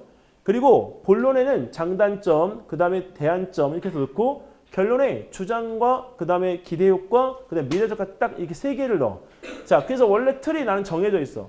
근데 아까 선생님이 그 우리 실장님이 전해준 이야기를 듣고 아 바꿔야 되겠다. 그래서 바꾸려고 바꿨어. 뭘 바꿨냐면 여기 있는 이 부분에서 이 서론 부분에 대한 것들 적을 때 일단 기본적으로 내가 여기서 이걸 방향성을 정하면 지진하고 주양 이동단층에 대한 부분들의 정의는 꼭 필요하거든. 왜? 지진이 여기서 우리가 발생되어지는 이유에 대한 거를 알지 못하고 이거 적다 보면 방향이 이상하게 묘하게 다른 데로 가고 있어. 그래서 내가 초지일관, 내가 오늘 논제에 대해서 이걸 갖다가 잘 적도록 하기 위해서 이 부분에 대한 단층에 대한 정의를 꼭 적었으면 좋겠어. 자, 그리고 또 하나는 이 대지진 발생 배경인데 지금까지 최근에 일어났던 대지진들에 대한 것들을 조사해서 판에 의해서 우리가 움직인 것들에 대한 것들을 한번 묶어보는 것도 괜찮아. 그리고 이 지진이 문제가 된 배경, 나타낸 배경, 발달된 배경 중에 발달된 배경이나 나타난 배경이나 이런 것들은 다 의미가 없어. 그래서 이 대지진 발생에 대한 배경을 갖다 적고 문제 배경을 적고 싶은 사람은 지진에 대한 대응 방안에 대해서 대응 방안에 문제가 발생한 배경을 적는 건 괜찮아. 근데 지진 자체에 문제가 된 점은 적지 않도록 했으면 좋겠어. 이거는. 자, 그 다음에 세 번째. 튀르키예 지진에 대한 지질학적 원리하고 과학적 원리인데 과학적인 원리만 적도록 했었는데 여기서 지질학적 원리도 적어줬으면 좋겠어. 아까 여기 얘기했던 거 지질의 연속성에 따라서 지질의 구성이 어떻게 다른지 그걸 갖다가 우리가 해보면 앞으로 지진이 발생할 수 있는 지역들을 예측할 수가 있어. 그래서 이거 아까 이 부분에 대한 것들을 이렇게 예측을 갖다 하기 위한 자료로 쓰는데 만약에 이걸 갖다가 구분을 하면 다 지질학적 원리, 과학적 원리 이렇게 우리가 적어도 돼. 이건. 그 다음에 여기는 이 튀르키예 지진에 대한 우리 사회적 반응인데 사회적 반응은 선생님이 원래 이 사회적 반응 5글자만 적도록 하는데 이번에는 튀르키예 지진 자체에 대한 부분에서 발생 전과 후에 사회적 반응을 적어보면 어떨까? 왜냐면 이거는 개인이 우리가 여기서 지진 대비를 잘하는 줄 알고 있었는데 지진이 딱 막상 발생하고 나서 보니까 우리는 대비를 하나도 안 하고 있었던 거지. 그래서 그런 부분에 대한 사회적인 불만 그리고 구조활동 봉사자가 가지는 불만 왜? 이 사회적 반응이 너무 거세니까 우리나라 구조활동하러 가서 한동안 구조활동을 못했어. 무서워가지고 80명이 갔는데 이 구조활동을 할 수 없을 정도로 주민들이 화가 너무 많이 난 거야. 이해되니? 그래서 그런 부분에 대해서 우리가 어떤 내용적인 부분에서 반응을 갖다 보였는지 그런 것들을 정리해봐도 서론의 내용이 진짜 많이 풍성해진다고. 자, 그리고 단체 같은 경우에 구호단체 활동이나 아니면 지진 피해 발생자 협회들이 있잖아. 그런 협회들에서 어떤 반응들 갖다 보이는지 그리고 국외 이런 튀르키예 지진에 대한 발생에 대해서 어떤 반응들을 갖다 보이는지 적으면 이 내용보다 이 내용이 실제 더 많아져. 그래서 선생님이 가지는 내 개요서의 기술 중에 가장 중요한 건 서론 파트에서 사회적 반응이야. 선생님이 승률이 높게 만드는 거는 이 앞에 있는 이 1번과 2번이 아니고 여기 3번, 아니, 마지막에 있는 사회적 반응이라고. 서론 파트에서 가장 중요해. 사회적 반응이. 자, 그리고 사회적 반응이 왜 중요하느냐? 너네 아까 근거 적었었잖아. 근데 사회적 반응은 인터뷰잖아. 나왔던 그 출처가 있을 거잖아. 그 여기는 이 부분에 반드시 출처, 그 객관적인 근거를 반드시 적어줘야 돼. 자, 그리고 나서 본론에 우리가 뭐가 들어가느냐? 자, 우리나라하고 튀르키예하고 그다음에 지질학적 위치에 대한 비교가 들어가는데 지각판에 대한 분포나 판의 이동 속도에 대한 부분. 아까 선생님은 나는 이거보다는 2번에 대한 이 부분을 갖다가 좀 했으면 좋겠다라고 이야기를 갖다 했어. 왜? 분명히 여기 모든 학생들이 100명이 났으면 판에 대한 분포에 대해서 이야기까지는 해. 근데 판의 이동 속도에 대한 부분에 대해서 이야기하는 사람은 내가 장담하는데 단 한 명도 없을 거라는 거야. 이동 방향과 이동 속도에 대한 부분은 에너지의 응축과 관련이 있기 때문에 그 지진의 규모, 지진의 크기를 결정할 수가 있어. 그래서 그 부분에 대한 것, 그리고 그런 지진에 대해서 우리가 대응하는 방법들이 나라별로 어떻게 되어져 있는지, 그리고 이 지진에 대한 대비 방법에 대한 것들을 우리가 여기서 이야기할 때 반드시 현재 이용하고 있는 거여야 돼. 왜? 현재 우리가 여기서 하고 있는데 그 부분에 대한 것들을 이렇게 제안을 해본다라고 이야기를 해줘야 되기 때문에 현재 대응 방법에 대해서만 얘기를 갖다 해줘야 된다. 이건. 자, 그리고 지진을 피하거나 막을 수 있는 대안점에 대한 부분은 일반적인 대안이나 아까 이런 매뉴얼적인 대안들을 쓸 수가 있지만 기술적인 대안, 아까 인공암용도 있었지? 그다음에 우리 창의적인 대안, 우리 또 다른 것도 있을 수 있잖아. 그래서 우리가 아까 얘기했던 지각판을 갖다 뭐해? 움직이지 못하게 한다고. 그래서 우리가 그 지각판에 브레이킹 기술을 갖다가 우리가 실제로 우리가 만들 수 있으면 그 창의적인 대안을 통해서 우리는 지진을 갖다 더 이상 뭐 할 수 있어? 지진을 겪지 않을 수 있지. 근데 만약에 얘들아 우리가 지진을 겪지 않기 위해서 에스파가 액체로 안 들어가잖아. 그러니까 우리는 물속으로 들어간다 이 얘기를 해. 그럼 그 맞니 틀리니? 자, 틀릴까 맞을까? 맞아? 맞아? 왜? 뭐라고 했는데? 호준아 맞아? 물속에 들어가는 거 에바라고? 너 지금 나한테 에바라고 그랬냐? 많이 컸다. 이거 몇 년을 한 거야. 지금 초등학교 4학년 때부터 지금 봤으니까. 봐줄게. 나 3년 뒤에 와. 대학교 1학년 때 보잖아. 기억하고 있을게. 왜? 나를 왜 치근한 눈으로 보고 있지? 줘? 자, 어떻게 하면 좋을까? 물속에 들어가면 살 수 있어 없어? 없어요. 왜 없어? 아가미가 없잖아요.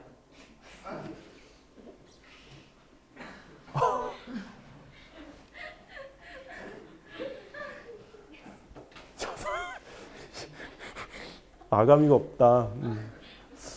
야, 거기서 그렇게 쓰면 안 된다. 야, 물 속에 들어가면 물 속에도 뭐가 있어? 땅이 있잖아. 땅.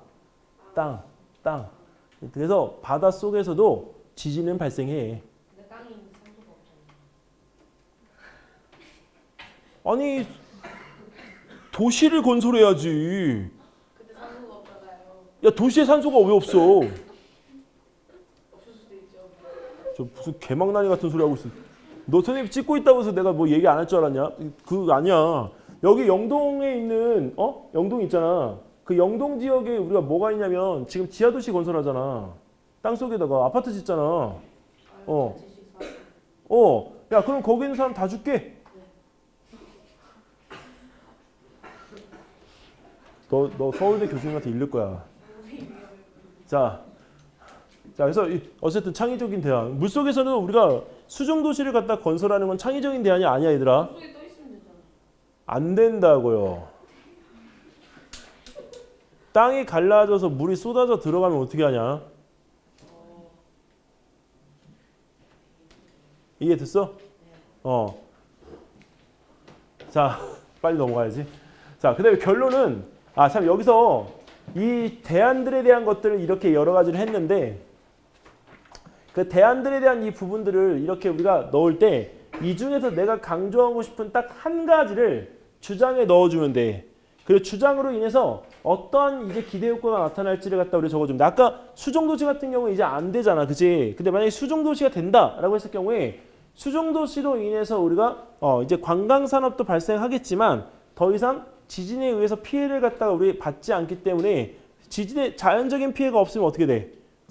인간의 수가 더 늘려가겠지? 그래서 우리가 거기 있는 그런 부분에 대한 것들을 우리가 여기서 기대 효과를 적고 만약에 지진에 대한 부분에서 도덕적, 윤리적 가치에 대한 부분을 갖다 적으라는데 이게 무슨 얘기냐?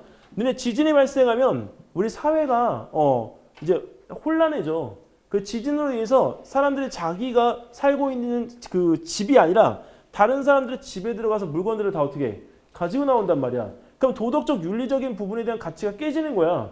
그래서 그거에 대한 부분에 대해서 우리가 하지 않도록 우리가 스타벅스 가도 우리 내 거 아니면 안 가지고 나오지. 우리나라 그걸로 되게 유명한 나라잖아. 근데 그런 것들에 대한 부분들이 도덕적, 윤리적으로 지켜져야 됨에도 불구하고 안 돼. 그리고 옆에 있는 사람이 죽어가는데 지진이 나서 죽어가고 있는데 그 사람을 지나쳐가. 돼? 안 돼? 안 돼. 그래서 그런 부분들에 대한 것들을 여기서 우리가 지킬 것. 그리고 여기서 만약에 미래적 가치에 우리가 하나 더 들어가면 해보고 싶은 사람은 해봐. 의료적 가치. 옆 사람이 지진으로 죽어가고 있으면 높은 확률로 자신도 지진으로 죽어가고 있지 않을까? 아니야. 안 그럴 수 있어. 왜 그러냐면 트리키에 최근에 나온 사진이 뭐 어떤 사진이냐면 건물이 무너졌는데 진짜 건물이 어떻게 무너졌냐면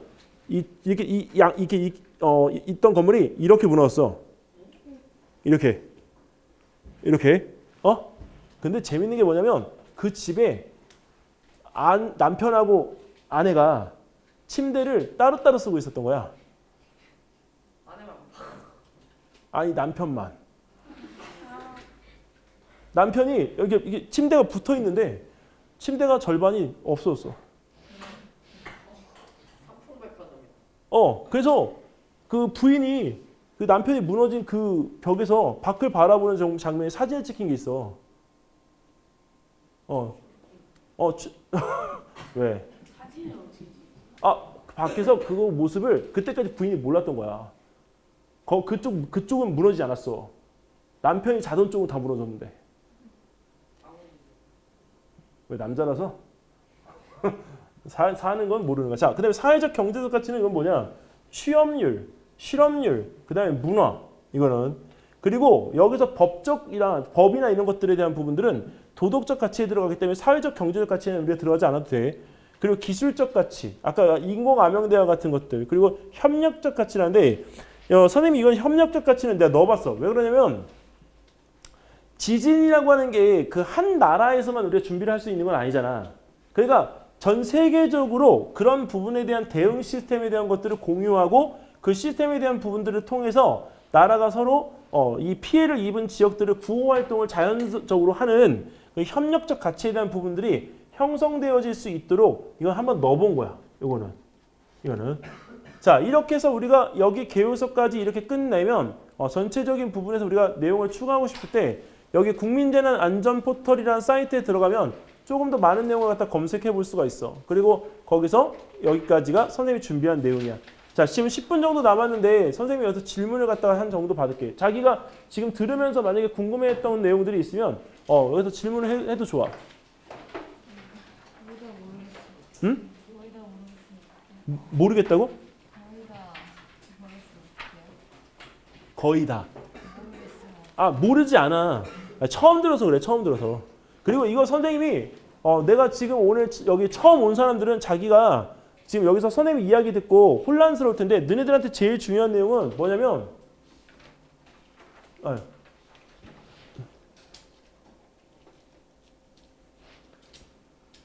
얘야 얘. 이거. 왜 선생님이 이 틀을 주냐면 쓰는 방법을 모르잖아. 이거는 뭐냐면 그릇이야. 그럼 그릇에다가 너네 밥, 반찬 담는 건 누가 담아야 돼? 너희들이 담아야지. 그냥 그릇을 갖다가 주고 거기에 채울 내용들에 대한 부분들을 선생님이 여기서 이렇게 다 챙겨준 거야. 그리고 너네들이 이 자료 말고 더 챙길 수도 있잖아. 그 챙기는 자료에 대한 부분들은 너네들이 자료를 찾아서 더 넣어보라고. 그래서 한 번에 끝내지 말고 여러 번 이걸 갖다가 해보면 내용이 조금 더 구성이 될 수 있어. 여기에 온 사람들 중에 지금 처음 이거 적는 사람들도 있는데 올해 1학년들과 올해 2학년들은 진짜 잘하더라고. 내가 볼 때 개요서 작성을 너무 잘해.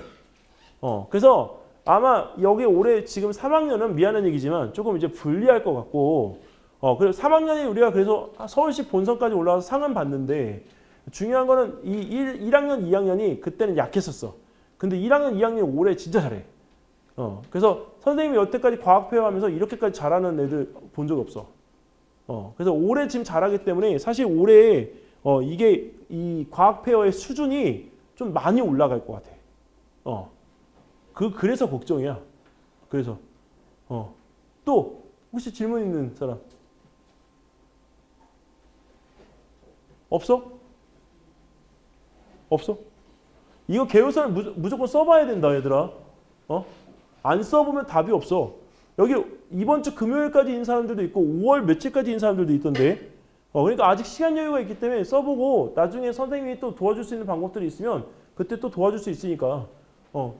또 궁금한 거. 지호도 뭐 궁금한 거 없어? 없어 오늘? 우연 없어? 야 오늘 왜 9 안 왔어? 9. 너 같은 학교 아니야? 아니야? 자,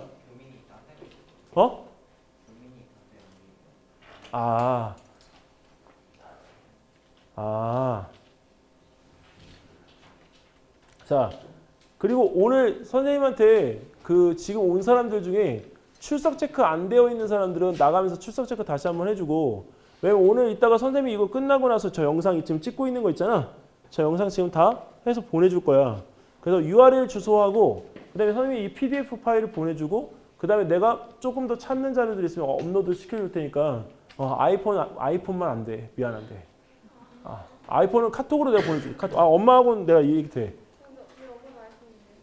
아니 엄마하고는 카톡으로. 갤럭시는 상관이 없어. 갤럭시는 바로 보낼 수 있어. 근데 중요한 거는 아이폰이 거기서 이게 파일 첨부가 안 뜨더라고. 그래서 그래. 문자로 보낼 때. 또 다른 거 질문. 참.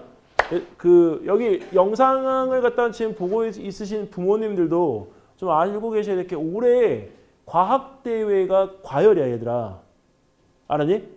없는 대회, 있는 대회까지 다 끄집어내서 지금 대회들을 하고 있기 때문에 되는데 그게 왜 그런지는 너네가 좀 알고 있어야 돼.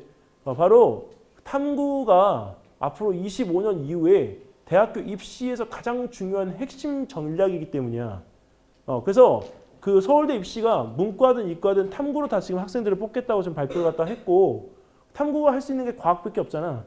그래서 그 과학에 대한 대회가 나오는데 경기도 쪽은 지금 무슨 얘기가 나왔느냐면 그 자연탐구 대회 있지. 자연탐구 그다음에 창의력 대회 있지. 이거 원래 생기부에 기록이 안 되는 대회들이야, 얘들아. 근데 생기부에 기록을 해주겠다라고 얘기가 나왔어. 그래서 그 창의력 대회는 6월 16일인가 그럴걸? 3, 4일 정도 바로 너네가 준비해서 하는 대회니까. 근데 학교에서 만약에 물어보고 생기부에 기재가 가능하다라고 하면 여기 과학페어가 만약에 안 됐을 때 있잖아. 그 대회를 갖다가 참여를 해서 생기부에 하나는 꼭 만들어놔. 여러 개 필요 없다. 생기부에 우리가 원탑 딱 상 하나밖에 못 들어가기 때문에 장려든 동상이든 은상이든 상관이 없어. 이유가 자기소개서를 적을 때 그 자기소개서에는 상의 크기가 안 들어가. 뭐가 들어가느냐? 입상, 수상 이렇게 들어가. 알았니? 그렇기 때문에 상에 대한 부분에서 생계부에 들어갈 수 있는 상이 학교에 뭐가 있는지를 꼭 봐야 돼. 올해 지금 여기 참여한 학교들 중에서 상이 많이 없는 학교들도 있고 아주 많은 학교들도 있는데 적어놓으면 여학생들 같은 경우에 내가 생각할 때는 전국 단위 자사고 갈 때 편하고 그리고 남학생들 같은 경우에 영재고에서 너네 탐구활동 3개 필요하잖아. 그 탐구활동 3개에 대한 부분 중에서 하나를 채울 수가 있기 때문에 그래서 필요하고. 알았지? 있는 사람들은 상관이 없어. 근데 없는 사람들은 채워야 돼. 자, 반가웠습니다. 우리 여기까지 하고 마무리할게요. 끝!